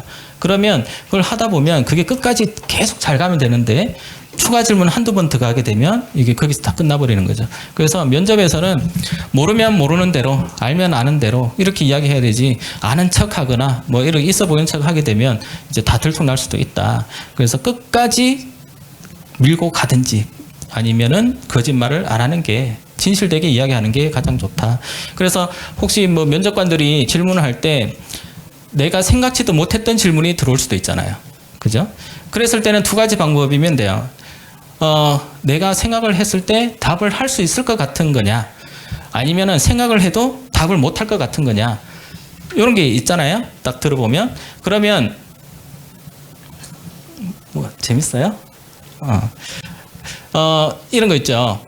생각을 했을 때 내가 대답할 수 있는 거라고 하면 잠깐 생각할 시간을 줄 수 있냐고 이제 하면 대부분 다 그렇게 하세요라고 해요. 근데 이 시간이 1분이 되면 안 돼요. 한 10초, 20초 이 정도여야 되는 거지. 지난번에 모의 면접할 때도 그랬어요. 생각하겠다고 하면서 한 1분 이상 하다가 결국에는 잘 모르겠다고 이야기를 하더라고요. 그래서 그렇게 하면 안 되고 보통 한 10초 내외 정도의 생각할 시간 그렇게 하면 되고, 생각해도 안 될 것 같은 것들은 그냥 그 자리에서 거기까지는 제가 잘 모르겠다. 근데 들어와서 대학에 들어와서 또는 들어오기 전에 그 부분에 대해서는 제가 공부를 하고 오겠다. 뭐 그렇게 하면 뭐 모른다는데 어떡하겠어요. 그리고 또 열심히 하겠다는데. 그죠? 그렇게 대답을 하면 되는 거예요. 그래서 거짓말을 하거나 아니면은 또 뭐 이제 과장해서 뭐 이렇게 할 필요는 없다. 그래서 있는 사실 그대로 이제 이야기하면 될 것 같습니다. 그 다음에 건대나 숭실대도 비슷해요. 문제의 형태가 여러분들 기출문제라든가 뭐 이런 것들 다 보셨잖아요. 이미. 그리고 보면 생활기록부 전체에서 이제 문제를 추출하는 거다 보니까 뭐 어느 대학이든 뭐 전형의 평가 요소가 다를 뿐이지 거의 비슷비슷하다라고 보시면 되니까 주로 이런 전형에 많이 쓰는 학생들은 그냥 전체 뭐 문제 한 200~300개 정도 만들어 가지고 그냥 연습 쭉 하시면 될 것 같고요. 여기서 보면 건대 같은 경우는 또 그 나오죠. 펩타이드란 무엇이냐. 그러니까 교과서에서 배운 일반적인 개념도 이렇게 물어볼 수가 있다. 그런 거고, 그 다음에 정치 외교에서는 책을 읽고 뭘 했다라고 하는데 이 책에 대한 내용도 있죠. 생활기록부에서 독서 활동량이 대학에 반영을 안 하다 보니까 애들이 독서를 안 해도 되는 줄 알고 책이 이제 텅 비어 있는 학생들도 있어요. 대학 책 읽는 학생 상당히 좋아하고요. 사회권 대학으로 갈수록 독서 안 하는 학생은 잘 뽑지도 않고 이래요. 그래서 독서는 상당히 중요한데 이 독서를 어디에다가 어떻게 잘 녹여놨느냐 여기에 따라서 다를 거고요. 그 다음에 대학 평가자 입장에서는 그 책을 제대로 이해를 하고 읽었는지 아니면 책을 어떻게 활용을 했는지 이런 것들도 이제 평가해 볼 수 있는 부분이다 보니까 그래서 예전에 제가 그 뭐 학교에 컨설팅 갔을 때 그 지방에 충청도에 있는 학교에 갔을 때 내신인 전교 1등 학생이에요. 1등 학생인데 생활 기록부를 봤더니 되게 멋있어요. 멋있는데 그때는 독서가 있었거든요. 독서란에 봤더니 유기화학 책이 있는 거예요. 이게 유기화학 책이 언제 배우는 거냐면 화학과에서 대학교 2학년 때 전공 서적이거든요.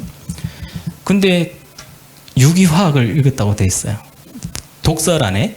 그래서 실제로 이거 읽었느냐 물어보니까 어떤 보고서 쓸 때 한 2페이지인가? 여기 있는 자료 참고했대요. 그러면서 그렇게 올려놨다는 거죠. 그러니까 대학 입장에서 봤을 때 이걸 실제로 그러니까 책 제목을 보면 어느 정도 수준을 알잖아요. 그러면 그 책을 이해하고 읽었을 거냐 아니면 그냥 읽었다고 썼는 거냐 이걸 이제 평가를 하고 싶은 거예요. 알고 싶은 거죠, 대학에서. 그래서 그 책 내용에 대해서 설명해라. 또는 그 책에 나오는 어떤 주인공이 있다고 하면 그 주인공의 입장에서 이야기해봐라. 뭐 이렇게 또 질문을 할 수가 있었던 시기가 있었죠. 근데 지금은 이 책이라고 하는 게 어떤 활동을 하기 위한 도구로서 이렇게 많이 들어가 있다 보니까 그러면 이 책에서 어떤 내용을 활용을 했는지 왜 이 책을 이용해서 했는지 뭐 이런 것들에 대한 내용도 질문을 할 수가 있을 겁니다. 그래서 혹시 그 생활 기록부에 책이 있다라고 한다면 그 책이 뭐 어떻게 왜 내가 이 책을 선정을 했고 그다음 이 책에서 어떤 내용이 뭐 감명 깊었고 어떤 내용을 내가 이용을 했고 뭐 이런 것들도 같이 준비를 해갈 필요가 있겠다. 그 다음에 국민대 같은 경우가 또 이제 특기자 전형을 운영을 해요. 그래서 특기자 전형 운영하는데 뭐 의학 특기자도 있고 소프트웨어 특기자도 있고 체육 특기자도 있고 뭐 기능 특기자도 있고 여러 가지 특기자들이 있는데 여기는 면접의 형태가 조금 달라요.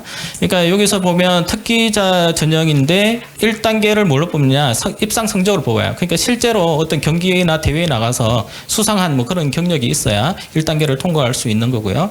그리고 1단계를 통과하게 되면 실질 반영 비율이 1.9%죠. 그러니까 1단계 통과하면 그 다음 거는 실적은 이제 필요 없다. 그 다음에 면접을 통해서 평가를 하겠다라는 거예요.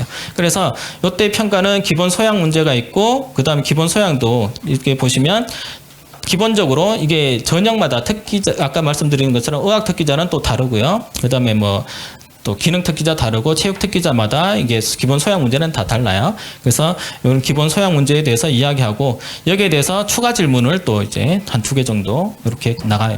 그래서 소프트웨어 특기자 말고 다른 특기자는 지금 보면 기본 소양이 1이라고 되어 있는데 기본 소양 1도 있고 2도 있고 2가지 형태로 질문을 할 수가 있습니다. 그래서 혹시나 국민대 특기자 전형을 준비한 학생들은 이런 보조 질문도 있을 수 있다라는 거 알고 가시면 되겠습니다. 지금부터는 이제 최상위권 대학에서 보는 재시문 면접이죠. 전부 다 재시문 면접 들으러 오신 거죠. 그죠? 다 그럴 겁니다. 아닐 수도 있죠. 뒤에 있는 MMI 들으러 올 수도 있고. 자, 재시문 면접은 기본적으로 어떤 문제를 제시를 하는 거죠. 어떤 상황이 됐든 뭔가를, 자료를 제시를 하고 일정 시간 동안 그 자료를 보고 난 다음에 분석해서 그 대답을 하는 그런 형태로 이제 진행된 걸로 보시면 되고요. 그래서, 서류 재시문 기반 면접을 보는 학교가 이런 대학들이 재시문 기반을 본다. 그 다음에 면접 비중이 조금 높은 편이다. 그렇게 보시면 되죠. 그 다음에 여기 또 하나 있는 게 이제 수능 최저학력 기준이라고 하는 부분. 그래서 내가 뭐 아무리 내신이 좋고 서류가 완벽해도 최저 못 맞추면 이제 뭐 그냥 그거죠. 논술 100점 받아도 최저 못 맞추면 그냥 탈락인 거잖아요. 그런 것처럼 대학 원서를 쓸 때 최저를 맞출 수 있냐 없냐 이게 가장 1순위가 돼야 되는 건 내가 가고 싶은 학교냐 아니냐가 아니라 내가 그 대학에 최저를 맞출 수 있냐 없냐가 1순위인데 제 주위에 이제 원서 끝나고 이제 학생들은 못 만나봤고요. 그 부모님들하고 이야기하다 보면 전부 다 우주 상향으로 썼고요. 그 다음에 뭐 어떤 학생은 진짜 재수에 대한 부담이 커서 성적보다 좀 많이 낮춰서 쓰는 학생도 있고요. 그런데 학생들이 대답이 더 그래. 부모가 자꾸 이제 조금 낮춰서라도 한정자 쓰자라고 하면 자신 있대요, 수능. 자신 있다고 하는데 그 쓴 대학에 최저를 맞춘 적이 없대요. 그러면서 또 하는 말이 맞춘 적 없지 않냐. 그러면 재수하면 되지. 이 말이 되게 쉽게 나온대요. 그래서 지금 학생들은 재수가 상당히 쉬운 줄 알고 그 다음에 그냥 다 할 줄 알고 재수하면 다 성공할 줄 알고 뭐 그렇게 하잖아요. 근데 지금 몇십 년 동안 지도해 본 결과 뭐 그런 학생 진짜 손에 꼽힐 정도로 적고요. 그래서 웬만하면 수시로 가라고 하는 이유도 그렇고 그 다음에 재수보다도 어떻게든 현역으로 대학을 가는 게 조금 더 유리하다. 근데 뭐 일부는 뭐 계속 성적이 올라가고 있고 수능에서 진짜 아쉽게 자기가 실수해서 한두 개 틀려가지고 등급 못 맞춰서 갈 그런 학생은 해도 되죠. 근데 뭐 그렇지 않고 평상시에 공부도 해본 적이 없는 학생들인데 모든 시험 결과 나오면 그러잖아요. 제가 아직 시작을 안 해서 그렇다. 시작만 하면 이제 언제든 할 수 있다. 오늘도 3학년들 오늘 성적표 나왔죠? 오늘 성적표 나왔어요. 모의고사 성적 9월 모평 성적표 나왔어요. 부모님들 대부분 모르시는 것 같은데 학교 선생님이 오늘 안 줄 수도 있어요. 내일 줄 수도 있어요. 근데 오늘 제가 나오기 전에 저희 집에 있는 모 여학생이 손에 A4지 한 장 달랑달랑 들고 들어와서 이제 5등급 왔니? 했더니 웃으면서 자신감 있게 주더라고요. 야, 그럼 4등급이야? 이랬더니 그냥 보래요. 봤더니 5등급이에요. 근데 원점수라는 게 있잖아요. 원점수라는 게 있는데 도대체 이 점수는 어떻게 받을 수 있는 점수인지 궁금한 거예요. 그랬더니 자기는 안 해서 그렇대요. 아직 시작을 안 했고 그 다음에 수원이 수학이었는데 수원은 자기가 아직 공부를 안 했대요. 안 했기 때문에 수원에서 많이 나와서 점수가 이렇다. 근데 걔가 지금 수학을 한 지가 얼마나 했겠어요. 지금 수원은 1학기 거잖아요. 그죠? 그럼 1학기 때 공부를 안 했다는 거잖아요. 그죠? 얘 과외도 하거든요. 돈이 아까워요. 그죠? 하여튼 학생들은 자기가 시작만 하면 마음만 먹으면 할 수 있을 것 같다라고 하지만 실제로 그런 학생들은 많지 않다. 그러니까 지금 여기 있는 재학생들 같은 경우는 어떻게든 이번 수능에서 자기가 평상시에 받던 점수보다 월등한 점수는 잘 안 나와요. 그 점수가 나오는 게 가장 최선이다. 그러면 그 점수에 맞춰서 대학을 가느냐 안 가고 재수를 하느냐는 그때 이제 결정할 문제이긴 하지만 어쨌든 49일 남은 이 시간 동안 준비를 충분히 해서 나중에 자기가 원하는 학교, 지금 원서를 쓴 학교를 가면 잘한 거잖아요. 거기 갈 수 있도록 준비를 잘 해주시면 되고요. 재시문은 일단 기본적으로 독해력과 사고력이 기반이 되어야 된다. 그러니까 서류 전형은 이런 거죠. 면접을 하기 하루 전에도 준비할 수 있는 거지만 이 서류 기반 면접은 재시문 기반 면접은 하루 이틀 준비해서 될 일이 잘 아니다. 근데 어떤 영상을 보니까 작년에 연대 그 면접형으로 들어가는 학생이 이틀 준비해서 들어갔다라고 하던데 걔는 원래 들어갈래고요. 그죠? 보통 학생들은 이제 이거에 대한 준비를 많이 해놓지 않으면 쉽지 않은 그런 상황인 거죠. 그래서 주어진 시간 내에 제시문을 분석하고 답변을 준비해야 되기 때문에 시간 관리도 잘 해야 되는 그런 상황이고요. 그 다음에 그냥 대답을 하는 게 아니라 논리적이어야 돼요. 인과관계가 있어야 되고 논리적으로 대답을 해야 되다 보니까 거기에 대한 연습도 많이 해줘야 되는 거죠. 그 다음에 기출문제 분석을 좀 해야 그 학교의 스타일을 아는 거예요. 그러니까 학교마다 스타일이 있어요. 있기 때문에 그걸 이제 해야 되는데 연대는 올해 스타일을 바꿨기 때문에 조금 이제 준비하는 방법이 다르겠지만 고대라든가 서울대는 기본적으로 그냥 기존에 하던 그 스타일대로 가는 거니까 그대로 하시면 되고 그 다음에 인문 같은 경우는 시사 문제도 이제 출제될 수 있기 때문에 뉴스라든가 뭐 이런 기사를 통해서 지금 사회가 어떻게 돌아가는지 관심이 있는 학생이 조금 더 유리한 그런 상황이고 자연은 뭐 어쩔 수 없이 뭐 수학 과학 잘하면 그냥 되는 거니까 그렇게 하고 그다음 모의 면접 이것도 해 보시면 좋고요. 그다음에 분석하고 이런 사고 연습하는 거 어쨌든 어떤 형태로 나온지 알고 거기에 대해서 내가 연습을 얼마나 많이 해봤느냐 여기에 따라서 달라질 겁니다. 그래서 서울대 같은 경우는 뭐 교과 그 일반 전형하고 그 다음에 그 재시문 활용하는 전형, 그러니까 지역 균형이랑 일반 전형이랑 이게 면접 형태가 다르다 보니까 또 시간도 그 지역 균형 같은 경우는 10분 내외로 하지만 제시문 활용하는 거는 15분 내외로 답변을 해요. 근데 15분 내외인데 준비하는 시간이 30분에서 45분이에요. 그러니까 인문 같은 경우는 30분 동안 제시문 보고 답변 준비하는 거고요. 자연과학 계열 같은 경우는 45분 동안 준비해서 들어가서 15분 동안 이렇게 평가를 받는 거다 보시면 되죠. 그래서 이 표현 자체가 서울대에서 쓴 표현인데요. 면접관과 서울상의 자유로운 상호작용을 통해서 이게 마음이 자유로워야 되는데 교수들은 좀 자유롭죠. 근데 학생들은 삐질삐질 흘리죠. 자기가 제대로 하고 있는지 아는지 모르고 교수가 또 그냥 조금 막히는 학생들이거나 아니면 어떤 형태로 풀었을 때 거기에 대해서 반론도 해요. 즉 그렇게 푸는 게 맞느냐. 그러면 거기에 대해서 학생이 또 당하면 안 되는 거죠. 내가 잘못 풀었나? 이렇게 볼 수도 있고 실제로 뭔가 풀이 과정이 좀 어색하거나 잘못됐을 때 그걸 바로잡기 위해서 교수가 이제 개혁할 수도 있지만 그렇지 않고 이 학생이 그냥 정확하게 알고 있는지 다른 개념으로도 풀 수 있는지도 물어보기 위해서 그렇게 하니까 그러면 일단은 그런 것보다도 자기가 자신 있게 뭐 이렇게 풀었다고 한다면 거기에 대해서 강하게 뭐 이렇게 교수님이 잘못 알고 계시는 것 같다 뭐 이렇게 하면서 좀 쉽게 말해서 좀 이제 쟤 싸가지 없네 이렇게 느낄 정도까지 이제 강하게 해도 교수들은 토론하는 거잖아요. 교수 입장에서 보면 그 정도까지 얘가 자신감 있어 하는구나. 근데 그게 틀린 걸 자신감 있게 이야기하면 좀 그렇고요. 예전에 저희 반에 한 애가 카이스트 면접 보러 갔었는데 수학 이렇게 하다가 교수가 다시 한번 생각해 볼래? 했더니 얘가 나는 정확하게 풀었는데 왜 저러지? 해서 그냥 했대요. 근데 다시 한번 해보라고 했더니 그냥 저 이상하다고 교수가 뭐 그러고 난 다음에 이제 끝내고 나오는데 문을 열고 나오는 순간 아차 한 거예요. 자기가 틀리게 풀었던 거예요. 그래서 교수가 뭔가 이야기할 때는 또 이제 의심도 한번 해볼 필요도 있다. 그래서 작년에 풀었던 문제가 이런 식으로 제시문이 이게 여기서는 지금 발췌해서 좀 짧게 나왔지만 실제로는 제시문이 좀 길어요. 그래서 이 긴 거를 읽고 그 다음에 그냥 문제가 단순한 문제가 아니라 가의 내용을 기반으로 해서 다의 상황이 가능한 이유. 그러니까 각 제시문에 가나다라 쭉 있는 것들을 다 이해를 해야 여기 거를 가지고 저기를 적용하거나 뭐 이런 형태로.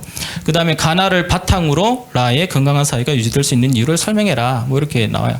이거는 서울대 그 홈페이지 가면 상세하게 이렇게 평가 기준이라든가 문항 해설이라든가 어디서 발췌했는지까지도 상세하게 나와 있으니까 서울대 원서 쓴 학생이 있다면 요거 참고하시면 되고 수학은 뭐 쉽죠 이런 거. 그죠? 그래프 나오고 뭐 이렇게 하는데 문제 자체도 뭐 다 쉽죠? 그죠?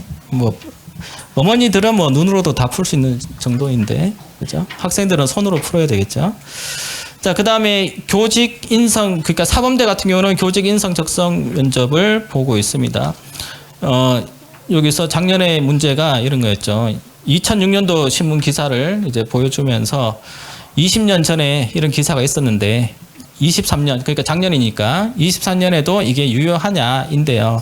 제가 읽어보면 이렇게 20년 전에 이랬대요. 부모가 바라는 직업 1위가 교사였다. 그죠? 근데 20년 후 지금 저도 누가 사범대 갈래요 그러면 다시 한번 생각해 볼래? 이렇게 이야기할 정도인데 그러면 여기에 대해서 평상시에 어떤 생각을 가지고 있었느냐 여기에 대해서 이제 하는 거고요. 그 다음에 이 기사를 비춰봤을 때 교사가 좋은 직업인지 본인 생각해 봐라. 그러니까 이게 일단은 좋으니까 지원을 했다라는 전제를 깔고 이제 가야 되는데 그 근거를 잘 설명을 해야 되겠죠. 그렇죠? 그 다음에 뭐 진학하고자 할 때 동기 이유 설명해라 이런 것들이고요. 그 다음에 연대랑 고대는 연대가 면접 방식이 이제 녹화 면접이잖아요. 그죠? 녹화 면접인데 8분 동안 면접을 준비를 하고 5분 동안 발표를 하는데 이게 5분이 최대 맥시멈이 5분인 거고요. 그 시간은 0에서 5분까지예요. 근데 2분 이내로 하면 떨어질 가능성이 상당히 높다. 거의 90% 이상 떨어진다. 그러니까 최소 2분은 넘겨야 된다는 거죠. 그래서 5분까지 갈 필요는 없지만, 그러니까 평가자 그 연대 이야기를 들어보면 그러더라고요. 2분만 넘어가면 얘가 똑똑하는지 알고 있는지 모르는지 어느 정도 평가가 된다. 그러니까 5분 꽉 채울 생각하지 말고 제대로 된 이야기를 뭐 한 3분 전으로 이렇게 하면 될 것 같습니다. 근데 요거 준비할 때는 또 하나 또 주의할 게 이런 거 있죠. 화상 녹화 면접이잖아요. 그러니까 패드 같은 거에다가 이따가 나중에 사진도 있을 텐데 거기다가 보고 설명을 해야 돼요. 근데 학생들 그런 경험이 없잖아요.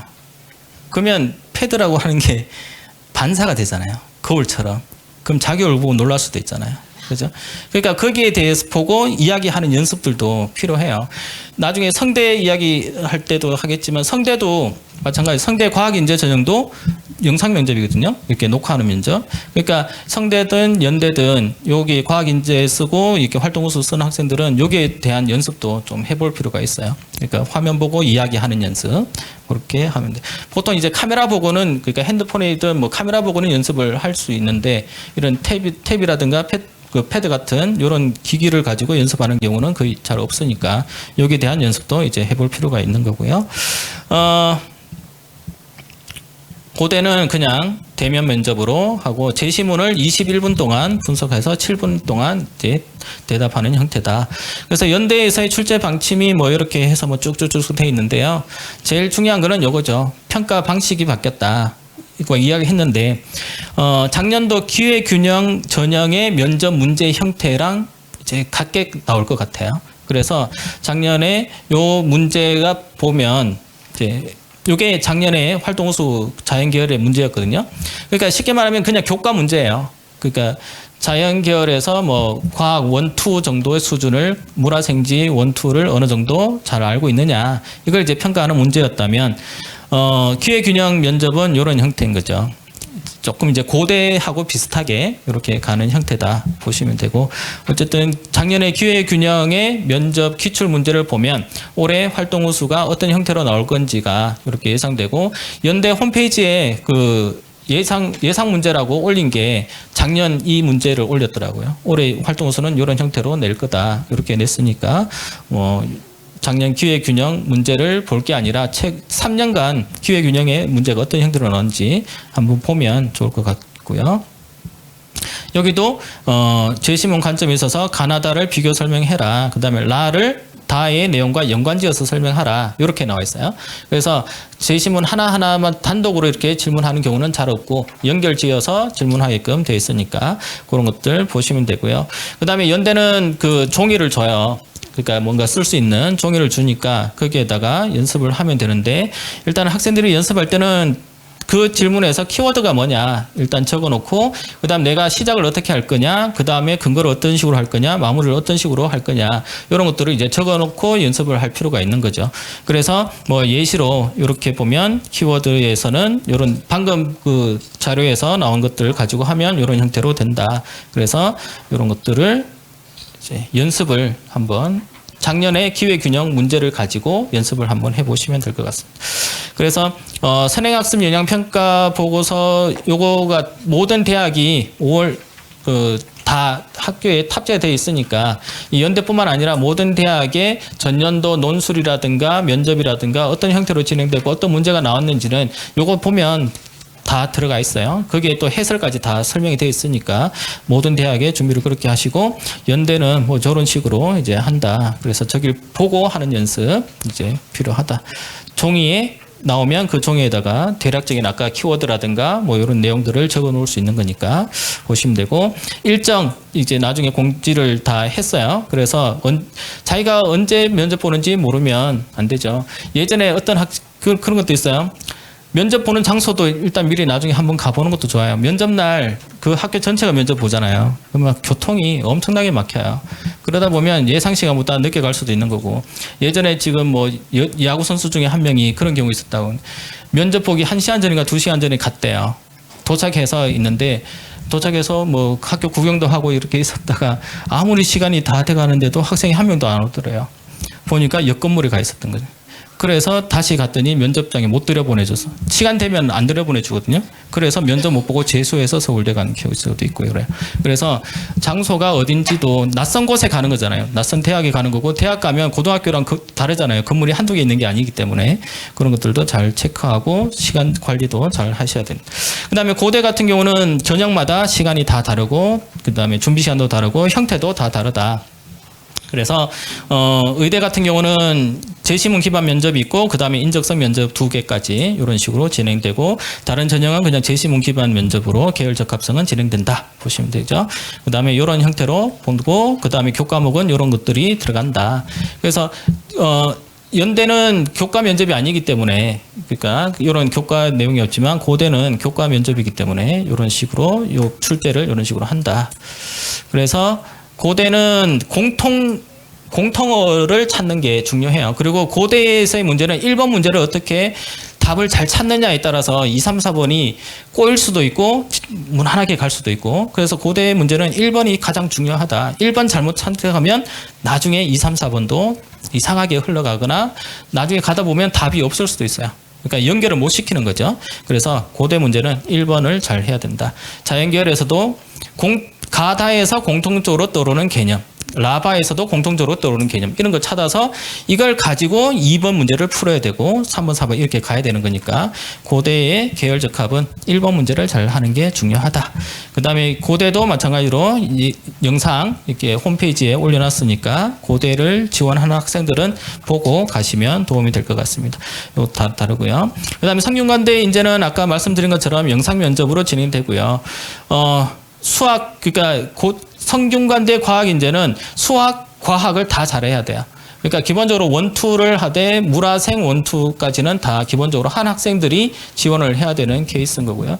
그래서 제가 지금 2학년 수업 들어가는데 거기 들어가는 애 중에 물화생 셋 중에 하나 안 하고 나머지 3개 한 반에 들어가서 너네는 이 전형을 못 써서 안 됐다. 이렇게 이야기하기도 하는데 뭐 상관없어요. 그걸 안 들어도 이걸 할 수 있는 능력이 되면 그냥 하면 되는 거고 주로 이제 이 전형을 만들 때 과학고라든가 뭐 이런 애들을 위주로 좀 많이 뽑고 싶어서 이게 전형을 설정한 것 같은데 작년에 일반고 학생들이 많이 지원했고 그다음에 합격도 어느 정도 된 것 같아요. 그래서 기본적으로 여기에 대한 물화생 원투 그다음에 과학에 대한 준비가 되어 있는 학생이라면 그냥 뭐 지원을 해도 충분할 것 같습니다.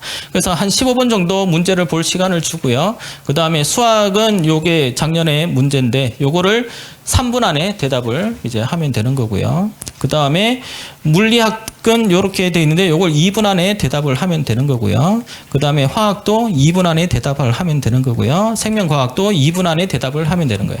그러니까 수학은 3분 이내에 과학은 2분 안에 대답을 하면 되는 거니까 일단은 문제를 보고 그 답을 어떤 식으로 할 건지도 이제 필요하고 그 다음에 소문항이 있잖아요. 소문항이 있으니까 각 소문항마다 시간 배분도 어떻게 할 거냐 이런 것들도 해야 돼요. 그래서 문제들을 보게 되면 원투 내용이 어느 정도 다 이게 생명은 투에서의 내용이고 화학은 원투의 내용을 다 알아야 되는 거고요. 그래서 여기서 보면 뭐 문제 자체가 그냥 단순한 것 같지만 단순하지는 않아요. 그래서 어느 정도 개념을 알고 원리를 원투를 넘나들 수 있는 정도의 원리를 이해하고 있는 학생한테는 좀 유리한 그런 형태인 것 같습니다. 그래서 핵심 개념이 이런 형태의 문제가 있었고 그 다음 채점 기준을 이렇게 해서 뭐 여기에 따라서 이제 점수를 부여하는 그런 형태로 진행되는 거고요. 그 다음에 세종대 창의인재는 제시문을 주는 그런 형태인데 딱 하나의 전공에서만 그러니까 창의 소프트 학부에서만 요게 있어서 다른 전형에서는 서류 기반 면접이고 여기서는 요래 그래서 전공 접합 주제를 주고 준비 시간 40분 동안 준비할 시간 주고 9분 동안 이제 설명하면 되는데 이거는 그냥 당일 가서 하면 제가 읽어봤을 때 저는 못할 것 같더라고요. 요 9분 안에 대답을 40분 안에 하는 게. 그래서 요거는 준비를 어느 정도 해가면 뭐 어렵지 않게 되는데 그 사회라든가 도덕에서 나오는 뭐 여러 가지 뭐 계층 불평등 뭐 이런 것들을 가지고 뭔가를 아이디어를 내야 되는 거예요. 스토리를 짜고 아이디어를 내야 되는 거고, 그 다음에 디자인 이노베이션 전공도 마찬가지예요. 그 어떤 아이디어를 만들어내야 되다 보니까 여기 전공에 가려고 준비하는 학생이라면 뭐 이미 준비가 되어 있을 거고요. 그래서 요거는 뭐 하루 이틀에 될 문제는 아닌 것 같다. 그 다음에 인적성 면접인데요. 요건 주로 의대나 교대에서 주로 하는 거다. 그래서 요거는 뭐 성대 같은 경우가 탐구형에서 모든 학과가 아니라 일부 학과에서 사범대라든가 스포츠과학과, 자유전공, 의예과 여기서만 이제 면접을 이런 형태로 보는 거고요. 그래서 교과 지식을 이제 판단하는 게 아니라 여러 가지 뭐 사범대 같으면 교직자로서의 뭐 그런 능력, 그다음에 스포츠 같으면 그 스포츠에 관련된 뭐 전공하는 데 있어서 뭐 무리가 없는지 이런 것들을 이제 평가하는 거고. 그래서 평가 영역 1, 2에서 교직 적성, 교직 인성 이런 형태의 문제로 진행되고, 스포츠 과학에서도 전공 적성이라든가 인성 표현력 이런 형태로 진행되는 겁니다. 그 다음에 의학 계열은 흔히 말해서 뭐 MMI라고 해서 다중 미니 면접이죠. 방 여러 개 해놓고 각 방마다 돌아다니면서 뭐 보는 그런 형태가 있고, 그냥 인적성 면접을 보는 형태도 있고, 성균관대학교가 작년에는 다중 미니 면접으로 보다가 올해는 그냥 인적성으로 바꾸고 뭐 이렇게 했습니다. 그래서 방을 여러 개 돌아다니면 그 한 방마다 보통 한 10분씩 잡히니까 면접 시간을 보면 대충 방이 몇 개인지 이렇게 나올 거고, 서울대는 4개 면접실에서 10분씩 하고 1개 면접실에 서류로 하기 때문에 20분 동안 이렇게 진행되고요. 나머지는 한 20분, 30분 이렇게 진행된다. 그 다음에 다른 의학 계열도 면접 시간은 조금씩 다르다. 뭐 평가 기준은 같아요. 치의사로서, 수의사로서, 뭐 그냥 의사로서 자격이 되느냐, 자질이 있느냐 없느냐 이거 보는 거니까. 문제가 보통 작년 같은 경우는 제시문이 한 9개 정도 나와 있는 형태로 진행됐고요. 그래서 이 제시문이 이렇게 나오는 거예요. 그래서 이 그래프 보고 자기가 나름대로 답을 찾아내야 되는 거죠. 그래서 이 그래프를 1분간 설명해 보시고요. 그 다음에 이 ABCD가 있을 때 자기는 어떤 학생이라고 생각하는지, 그 다음에 자기가 조장이라면 이 ABCD를 어떤 식으로 인물을 줄 거냐, 이런 것들을 이제 평가하는 거죠. 그 다음에 제시문 같은 경우는 여기에 봤을 때 이런 거예요. 자꾸 이 사람이 나쁜 놈이다, 나쁜 놈이다, 나쁜 놈이다 그러면 실제 나쁜 놈이 아닌데, 저 사람이 나쁜 애인가? 한두 번 들으면 잘 안 넘어가지만 여러 번 계속 듣다 보면, 저 사람은 나쁜 놈이야가 돼버리는 거잖아요. 요새 그런 것 많죠, 뉴스 보면. 그래서 그런 것들을 이제 평가하는 그런 거고요. 그 다음에 이런 그림 내놓고 그다음 이 그림에 대해서 이제 설명을 해야 되는 건데, 이건 뭐 상업적인 그 예술가들 2개의 작품을 주고서 하나는 나비를 가지고 이렇게 만든 작품이고, 하나는 믹서기에다가 물고기 집어넣은 게 작품인 거예요. 그러면 여기에 대해서 나비가 죽었다면 어떻게 할 거냐, 그 다음에 작가는 예술성만 있다고 하면 생명을 이렇게 해도 될 거냐, 이런 거. 그 다음에 이것도 아까 물고기 들어가 있는 거 그랬잖아요. 이거 버튼 누르면 이게 돌아가는 거예요. 그래서 눌러보세요라고 또 해놔요. 그러면 사람들이 관람하면서 누를 거냐 안 누를 거냐, 이거는 이제 관람자의 몫인 거고, 그랬을 때 당신이 관람객이라면 누를 거냐 안 누를 거냐, 그 다음에 이것도 예술로 볼 거냐 안 볼 거냐, 이런 거죠. 그러고 난 다음에 추가 질문도 이런 식으로 가는 거예요. 동물이라고 전제했을 때 곤충은 동물이 아닌데 그러면 곤충은 죽여도 되느냐 안 되느냐, 이런 형태의 문제를 묻는 거죠. 그래서 이런 것들도 평상시에 자기가 어느 정도 이런 거에 대해서 생각을 해놓지 않은 학생이라면 대답하기가 쉽지 않은. 그 다음에 문제 자체가 계열이 없어요. 계열이 없고, 그래서 교양적인 내용도 많이 이제 알면 좋고 그런 형태이기 때문에 뭐 어쨌든 서울대 의대를 쓰는 학생들이 공부를 잘하는 학생이기도 하지만 여기에 대한 준비도 다 잘하는 학생이잖아요. 못하는 학생 거기 원서 안 쓰잖아요. 그러니까 그 안에서도 이 대답을 어떤 식으로 하느냐는 준비 정도에 따라서 다를 거다. 그 다음에 수의과 대학의 문제도 왜 수의사가 되고 싶으냐, 뭐 이런 것들. 그 다음에 가톨릭대 같은 경우는 3분 동안 이제 요거는 그냥 서류 면접인 거고요. 여기를 3분 동안 요 제시문을 읽고 8분 이내에 대답을 하는 거예요. 이런 질문에 대해서. 그래서 이런 것들도 이제 의학 계열의 면접은 비슷하다고 보시면 돼요. 어떤 갈등 상황이라든가 뭐 딜레마를 주고 난 다음에 너라면 어떡할 거냐, 이 상황에서 어떤 식으로 뭐가 더 중요하게 생각할 거냐, 이런 것들을 이제 묻는 형태다라고 보시면 되고, 그 다음에 연대는 면접하는 곳이 이제 세 군데로 나눠져 있다. 그래서 각각 8분 동안 이렇게 면접을 하는 형태고, 문제가 여기 희귀자료를 안고 있고, 그러면 당신이 경찰청장이라면 어떻게 할 거냐. 그 다음에 여기서는 또 지원자의 자질 뭐 이런 게 묻는데, 당신이 철수라면 어떻게 할 거냐.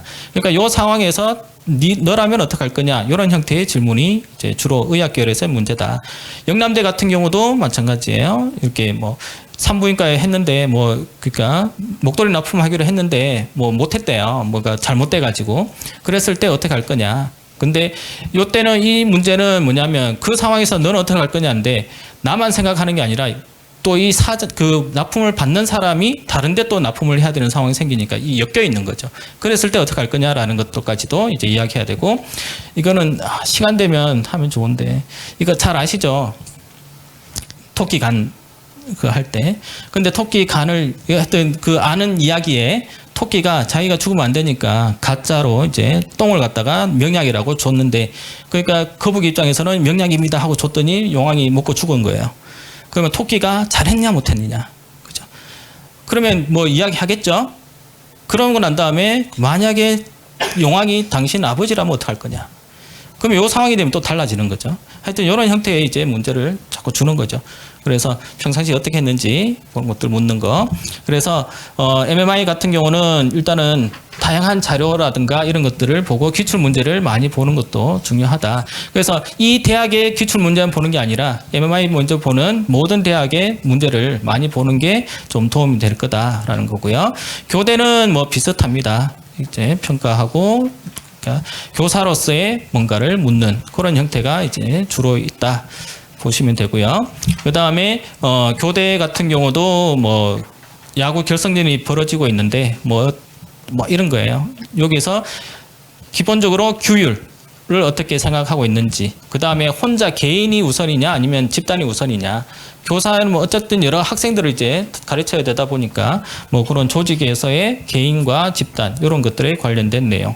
그 다음에 교사가 되기 위한 거니까 교수 모형 같은 거 이런 것들도 좀 어느 정도 공부를 하고 왔느냐 하는 거죠. 그래서 이런 뭐 어떤 학습법에 대한 그런 것들도 이제 질문해 볼 수 있는 거고, 그 다음에 이런 것들 뭐 창의적인 것들 이런 것들도 작년에 나왔던 질문이 되겠습니다. 시간이 생각보다 많이 지나서 조금 빨리 할게요. 네. 생활기록부에서 서류에서 평가하는 것들이 이렇게 5가지인데요. 학년은 부분 3학년 1학기까지 진행된다 보시면 되고, 제일 먼저 나오는 게 출결이죠. 출결에서 보면 대부분은 위에 있는 것처럼 이런 식으로 되어 있어요. 그러니까 입학하고 졸업하고 이게 끝인데, 그 중간에 전학을 갔다. 그럼 왜 전학을 갔는지에 대한 내용도, 그 다음에 전학을 가서 이제 적응하는 문제, 이런 것들도 질문을 할 수 있는 거고요. 그 다음에 출결에서는 점이 찍혀 있어야 되는 거죠. 숫자가 있으면 안 되는데, 숫자가 있으면 그게 왜 생겼는지에 대한 질문을 하는 거죠. 그래서 특히나 뭐 미인정이 있다 그러면 이거는 반드시 이제 질문이 들어온다 보면 되고, 그다음에 질병이어도 이 질병 횟수가 많으면 대학 입장에서 우리 대학 와서도 아파서 공부 못하는 거 아니야? 뭐 이런 의심을 할 수도 있기 때문에, 그래서 이런 질병에 대한 내용이 있다 그러면 왜 이렇게 했는지에 대한 것들도 준비해 갈 필요가 있는 거고요. 그 다음에 이게 학폭은 이제 여기는 다 없을 거니까 넘어갈게요. 그 다음에 창체에서는 가장 중요한 부분 중에 하나가 자율 동아리 진로. 이 창체가 교과 세트 다음으로 중요한 부분이기 때문에 이런 것에서는 질문할 게 참 많죠. 특히나 진로 역량과 관련된 부분은 여기서 많이 하는 겁니다. 그래서 뭐 이렇게 보면 인공지능에 대해서 탐구했다고 했는데, 그 탐구한 것에서 자기가 리더로서 구성원으로서 뭐 어떤 양상에 대해서 뭐 이렇게 설명해 보세요. 뭐 이런 것들. 그 다음에 수학 탐구반을 동아리를 했는데 빅데이터가 기반이 되는 4차 산업의 핵심인 데이터 보안의 중요성을 인식했다라고 되어 있어요. 그러면 여기에 대해서 그 이유가 뭐냐 이런 사례를 이제 설명해 주세요. 뭐 이렇게 나올 수도 있고요. 여기서 지금 하나씩만 지금 질문 뽑은 거기 때문에 지금 여기서 보는 것들은 동국대학교 학교생활 종합 전형 안내서에 보면 있는 것들을 제가 가지고 온 거기 때문에 자세한 내용들은 그 동국대 그 자료를 보시면 될 것 같고요. 그래서 나중에 이거 여러분들이 하실 때도 질문을 추출할 때도 요렇게 추출한다라는 걸 보여드리는 거예요. 그랬으니까 나중에 예상 문제 추출할 때 이런 식으로 하시면 되고 질문도 학생이 질문하는 것보다는 여기 어머니들 계시면 부모님들이 질문을 한번 만들어 보는 것도 괜찮을 거예요. 학생들은 생각보다 잘할 수도 있지만 그렇지 않을 수도 있기 때문에 그리고 똑같은 문장을 보더라도 질문의 형태는 다를 수가 있잖아요. 그러니까 부모님이 한번 해보시는 것도 괜찮을 것 같고요. 그래서 이것들은 다 자료가 있으니까 그 자료를 보고 이제 참고하시면 될 것 같습니다. 성적은 뭐 좋으면 좋을수록 뭐 좋게 평가를 되겠죠. 근데 여기서 지금 중요한 거는 어떤 과목을 선택했느냐, 우리 학과를 오기 위해서 어떤 과목을 선택했느냐, 그 다음에 그런 것들은 서류에서 어느 정도 걸러졌을 거고요. 그 다음에 그 공부를 어떤 식으로 했느냐, 이런 것들에 대한 질문이 좀 들어올 거고, 책이 있다라고 하면 그 책에 대해서도 질문이 들어온다 그랬죠. 그래서 이런 책에 대한 내용들, 그 다음에 그것들 보시면 되겠습니다. 자, 그리고 이제 면접이 어느 정도 영향이 있느냐 이걸 이제 몇 개 대학이 이제 발표했는데 면접은 영향력은 있는데 저 앞쪽에 서류에서 1등, 2등 얘네들은 면접을 못 봐도 이제 떨어질 가능성이 별로 없고요. 경계선에 있는 애들에서 뭐 한 30% 내외가 역전이 되는데 경희대에서 이야기한 거는 여기 보이는 회색으로 보이는 아래쪽에 보이는 게 최초 합격자들 기준으로 했을 때 면접의 영향력이 한 요 정도 된다. 그런데 추합까지 가서 최종으로 가게 되면 빨간색으로 보이는 이 정도의 영향력이다. 그러니까 실제로 면접의 영향력이 그렇게 크진 않다. 뭐 이런 이야기를 하는 거예요. 근데 그 마찬가지겠죠. 저 끝까지 가면 면접 못해도 붙는 학생이 있을 수도 있는 거니까 그럴 수 있는데 그렇다고 해서 면접이 소홀해도 되는 건 아닌 거잖아요. 그죠? 그래서 건대, 중대, 이대도 이렇게 했어요. 여기 오른쪽 게 이대 건데요. 최초로 붙은 애랑 면접에 의해서 당락이 좀 많이 바뀌는 좀 한 30% 내외 정도가 바뀐다. 그러니까 면접 준비를 잘 하셔라. 뭐 이렇게 이제 안내를 하고 있습니다. 그다음에 그 명지대학교에서 나오는 이 자료도 봐도 이런 게 있어. 거기는 좀 없을 수도 있어요. 그러니까 여기도 똑같아요. 면접의 영향력이 어느 정도는 있다. 근데 최초에 붙은 애들이 대부분 합격을 하는 경우가 많은데 가끔 보면 최초가 아닌데 붙은 애들이 가끔 있어요. 그래서 평균적으로 한 20-30% 정도는 면접에서 역전이 된다. 그렇게 보시면 되죠. 자, 면접은 요게 지금 여기 나오는 숫자는 면접 그러니까 1단계 통과를 발표하는 날짜고요. 그다음 아래쪽은 면접을 보는 날짜예요. 그러면 면접을 보는 날짜까지 시간이 이 정도 이제 남은 거예요. 그러면 이대 같은 경우는 1단계 통과됐어요. 그러면 4일 뒤에 면접을 보러 가야 되는 거예요. 지금 여기는 자연 인문 구분 안 하고 제일 빠른 날짜로 해놨기 때문에 경우에 따라서 뭐 5일, 6일이 될 수도 있는 거고요. 근데 여기 보면 수능이 요때 있는데요. 연대가 11월 11일에 발표하고 16일 날 면접이에요. 근데 14일 날 수능이잖아요. 그러면 14일 날 수능을 준비할까요? 16일 날 면접을 준비할까요? 아이들이? 면접을 준비 안 하고 수능을 준비하겠죠. 그러면 실제로는 이틀밖에 없는 거예요. 수능 끝나고 이틀 만에 이렇게 가야 되는 그런 상황이니까 연대를 준비하는 학생들은 미리 조금씩은 준비를 좀 해놔야 되는 거고요. 한양대하고 동국대는 면접 보고 난 다음에 거의 한 달 뒤에 그 발표 나고 난 다음에 한 달 뒤에 보는 거니까 시간적 여유가 참 많죠. 그 다음에 건대, 경희대, 중대는 여기 지원하는 풀이 겹칠 거예요. 근데 날짜는 동일해요. 거의. 같거나 하루 차이거나 뭐 이런데 같은 날이면 이제 선택을 해야죠. 다 붙으면.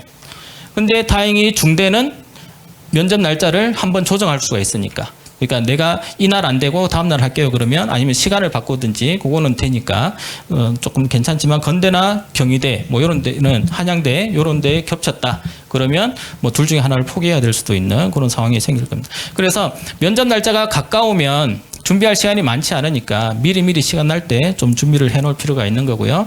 그래서 면접 날짜가 기간대로 보면 2일부터 시작해서 뭐 20일 이상까지 이렇게 가요. 그래서 면접 날짜가 짧으면 미리 준비, 그 다음에 면접 날짜가 길면 수능 끝나고 난 다음에 그 다음에 수능 이후에 있는 것들은 그냥 수능 끝나고 좀 준비를 해도 되지 않을까. 서류형은 이미 내가 다 한 걸 이제 보는 거니까 그렇게 어렵지 않을 것. 아이고 깨졌네.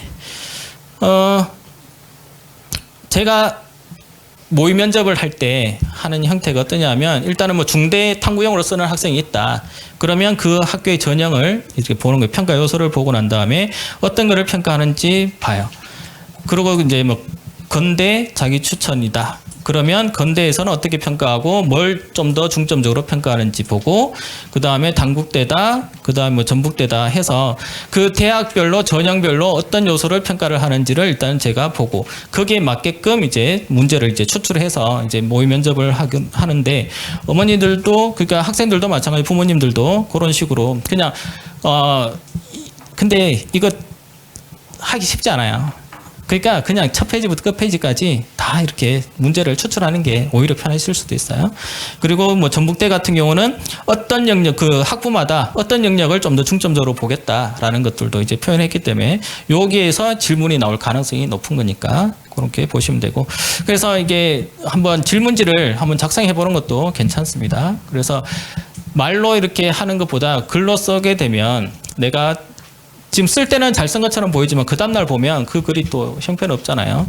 그래서 뭐 예전에 편지 쓸 때도 그랬잖아요. 제가 편지 세대에서. 그런데 편지 써놓고 그 다음날 보면 그 편지 못 붙이죠. 그죠? 하여튼 글도 마찬가지다. 그래서 이렇게 한번 보시면 되고 주로 많이 하는 게 자신을 간단하게 소개해봐라. 우리 학과에 지원한 동기는 뭐냐? 앞으로 뭘 배우고 싶으냐? 아까 이야기했던 대로 우리 학과에 왔을 때 뭘 하고 싶으냐? 그 다음에 3개만 골라라. 뭐 이렇게 할 수도 있는 거고요. 그 다음에 자기 소개를 뭐 여기 또 질문이 없지만 자신의 강점하고 연결시켜서 설명해봐라. 뭐 이런 식으로도 질문을 할 수가 있어요. 그렇게 다양한 질문을 할 수 있으니까 기출 문제를 보다 보면 아, 요런 문제도 있고 요런 문제도 있구나. 그러면 내가 요런 문제에서는 어떻게 대답해야지 이런 것들을 볼 수 있으니까 기출 문제를 좀 많이 보시고요. 그래서 항목별로 활동 내용 간략하게 적고 이 내용에 대해서 어떤 질문을 할 건지 이렇게 보셔도 되고요. 아니면 그냥 생활기록부 보면서 질문지를 적어놓고 내가 어떤 식으로 답변할 건지 이렇게 작성을 해 보셔도 될 것 같습니다. 그 다음에 면접을 내가 잘 했는지 안 했는지를 내가 알 수는 없잖아요. 그러니까 이게 촬영을 해야 돼요. 내가 면접하는 모습을 촬영을 해서 그걸 보면 내가 어떤 부분이 잘 됐구나, 어떤 부분이 잘 못 됐구나 이런 것들을 볼 수 있는 거니까. 그래서 내가 내 모습을 볼 수 있는 방법은 누군가 촬영해 주거나 아니면 가르쳐 주거나 그래서 보통 모의 면접할 때 보면 촬영을 많이 하죠. 그러고 난 다음에 그걸 보고서 다시 수정할 부분이 있으면 수정을 하라고 하는 거니까. 그래서 면접에 대한 체크, 뭐 어떤 질문을 내가 못했는지 그러면 이런 것들만 좀 이제 보완하면 되는 거니까요. 그래서 제가 다른 학교에서 이제 뭐 이렇게 평가하다 보면 이런 식 그 학교의 형식인데 보면 이렇게 나오면 그 학생에 따라서 뭐 잘했으면 잘했다 상중하로 이렇게 대충 평가하고 그 다음에 어떤 멘트가 할 거 있으면 그 멘트에 대해서 이렇게 적어서 학생한테 주면 그 학생은 이렇게 보고 하기도 하고 요거는 그냥 형식적으로 하는 거고요. 실제로 그 자리에서 바로 피드백 하니까 그리고 영상도 촬영하고 그렇게 해서 준비를 해요. 그러니까 그런 것들을 한두 번 해서는 잘 안 될 거고요. 여러 번 이제 반복해서 할 수 있으면 좋겠다.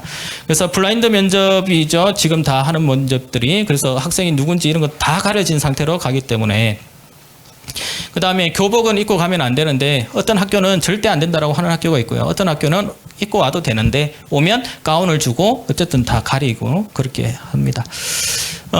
여기서 뭐 블라인드 처리하는 항목들 뭐 이런 거 있고요.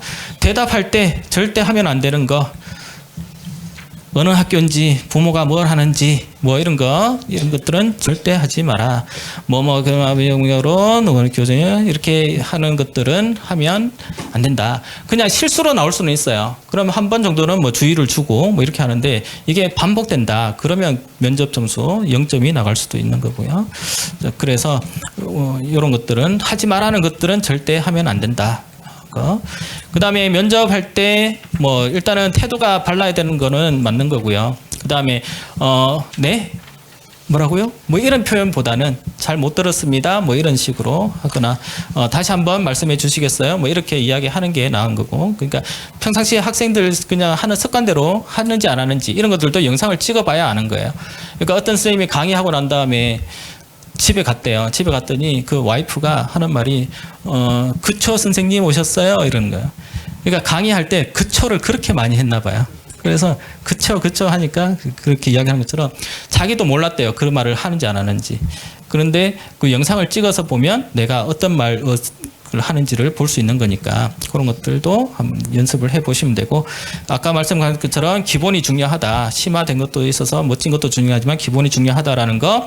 그 다음에 우리가 연습을 하고 가니까 암기가 되잖아요. 그런데 암기가 되더라도 그냥 자연스럽게 대화하듯이 하는 연습도 할 필요가 있다. 누가 봐도 암기한 것처럼 보이면 좀 그래요. 근데 그렇게 했을 때는 단점이 뭐냐면 하다가 막히면 거기서 이제 그런 거죠. 그러니까 자연스럽게 대화하듯이. 그렇기 때문에 키워드를 잘 이제 작성해서 가는 게 중요하다. 그 다음에 질문을 잘 알아들어야 돼요. 모의 면접 하다 보면 내가 이걸 질문했는데 딴 이야기 하는 학생들 상당히 많거든요. 그러니까 어떤 질문을 했는지를 정확하게 알고 거기에 맞는 대답을 할 필요가 있고, 그 다음에 면접관은 전 과정을 평가한다. 들어오는 것부터 해서 나가는 것까지 다 평가해요. 근데 어떤 학생은 면접을 잘 못 본 학생은 나갈 때 축 처져서 나가요. 그러면 그런 것까지 다 평가되고, 어떤 애들은 나오고 난 다음에 문을 딱 닫는 순간 와 망했다 이 소리가 안에까지 다 들리는 경우도 있고, 그렇기 때문에 나갈 때까지 이제 최선을 다하고 자신감 있게 하는 것들도 중요하다. 그 다음에 아까 말씀드렸지만 면접관도 지쳐요. 처음에 1시간은 괜찮아요. 2시간, 3시간 같은 질문하고 비슷한 내용 듣잖아요. 그러다 보면 지치기 때문에 일단은 중요한 말은 앞에서 시작을 하고 거기에 대한 부연 설명을 하는 게 중요하고, 그 다음에 시간이 어느 정도 길다 싶으면 면접관이 끊어버리거든요. 그러면 내가 하고 싶은 말을 뒤에 놔뒀다가는 못할 수도 있으니까 앞에서 하는 두괄식으로 이제 하는 거. 그 다음에 한 번에 대답하는 거예요. 어떤 질문을 했을 때 교수가 그러니까 사정관이 또는 면접관이 원하는 대답이 있잖아요. 그 대답을 한 번에 안 하면 추가 질문을 계속 하잖아요. 꼬리 질문이 아니라 듣고 싶은 내용이 나올 때까지 추가 질문을 하는 거예요. 그러면 말하는 입장에서 계속 질문을 해야 되니까 지치는 거예요. 그러니까 한 번에 요약 정리해서 제대로 대답하는 게 중요하다. 그 다음에 추상적인 것보다는 구체적인 사례를 들어서 논리적으로 설명하는 거. 그 다음에 나를 잘 보여줘야 된다. 내 능력이 이 정도 된다. 내가 이만큼 준비를 하고 왔다. 내가 대학 가서 잘할 자신이 있다. 이런 것들을 보여주는 게 중요하다라는 겁니다. 그 다음에 아까 말씀드린 것처럼 이런 장소 체크하는 거. 그 다음에 예상 질문지 아까 뭐 200~300개라고 이야기했지만 학생마다 뭐 개수는 뭐 다르겠죠. 그래서 생각지도 못한 곳에서 질문이 나올 수도 있다라는 거, 그런 것들도 염두해 두시고, 그 다음에 모의 면접은 어디서 하느냐 하면 보통 학교에서 하잖아요. 자기가 익숙한 곳에서 해요. 그 다음에 보통 모의 면접은 그 학교 선생님들이 해줄 수도 있고 외부에 불러서 할 수도 있죠. 그러면 학교 선생님은 익숙한 사람이죠. 근데 외부에서 오면 환경은 익숙해요. 사람은 낯설지만. 근데 면접은 실제로 어디 가서 하느냐? 낯선 환경에 낯선 사람하고 처음 보는 공간에서 해요. 그러면 문을 열고 들어가는 순간 그 안에 공간이 어느 정도 사이즈인지 어떻게 배치됐는지 그날 알아요. 그러면 생각보다 사이즈가 작을 수도 있고 생각보다 넓을 수도 있고 생각보다 분위기가 좋을 수도 있고 생각보다 냉랭할 수도 있고, 그러니까 여러 가지 상황을 머릿속에 그려놓고 거기에 대한 준비를 할 필요가 있다. 그래서 일단은 면접이라고 하는 것 자체가 나를 궁금해하는 사람들에게 나를 보여주는 작업이기 때문에 그것을 잘 준비를 하셔서 자신감 있게 한다면 좋은 결과가 있을 거라고 생각합니다. 그래서 제가 어떤 라디오에서 얼마 전에 들었던 내용인데요. 대부분 사람들이 예전에 그때 그렇게 할 걸 뭐 이렇게 하죠. 학생들은 예전에 공부 좀 더 열심히 할 걸 이렇게 이야기해요. 근데 이제 수능이 다가오게 되면 거기에 대한 두려움은 있어요. 근데 지금도 고3 교실 가게 되면 주무시는 분 계시고요. 게임하는 분 계시고요. 근데 되게 열심히 하는 학생들도 많죠. 그래서 후회하지 않고, 이제 지금까지는 후회했다더라도 앞으로 다가올 미래에 대해서 후회하지 않으려면 열심히 준비를 해서 어떤 좋은 결과에 있는 게 중요하지 않을까. 일단 면접은 연습을 얼만큼 많이 하느냐, 그 다음에 얼마나 자신감 있게 하느냐, 여기에 따라서 승패가 갈라진다. 그렇게 보시면 될 것 같습니다. 일단은 여기까지 이제 강의를 마치겠습니다. 감사합니다.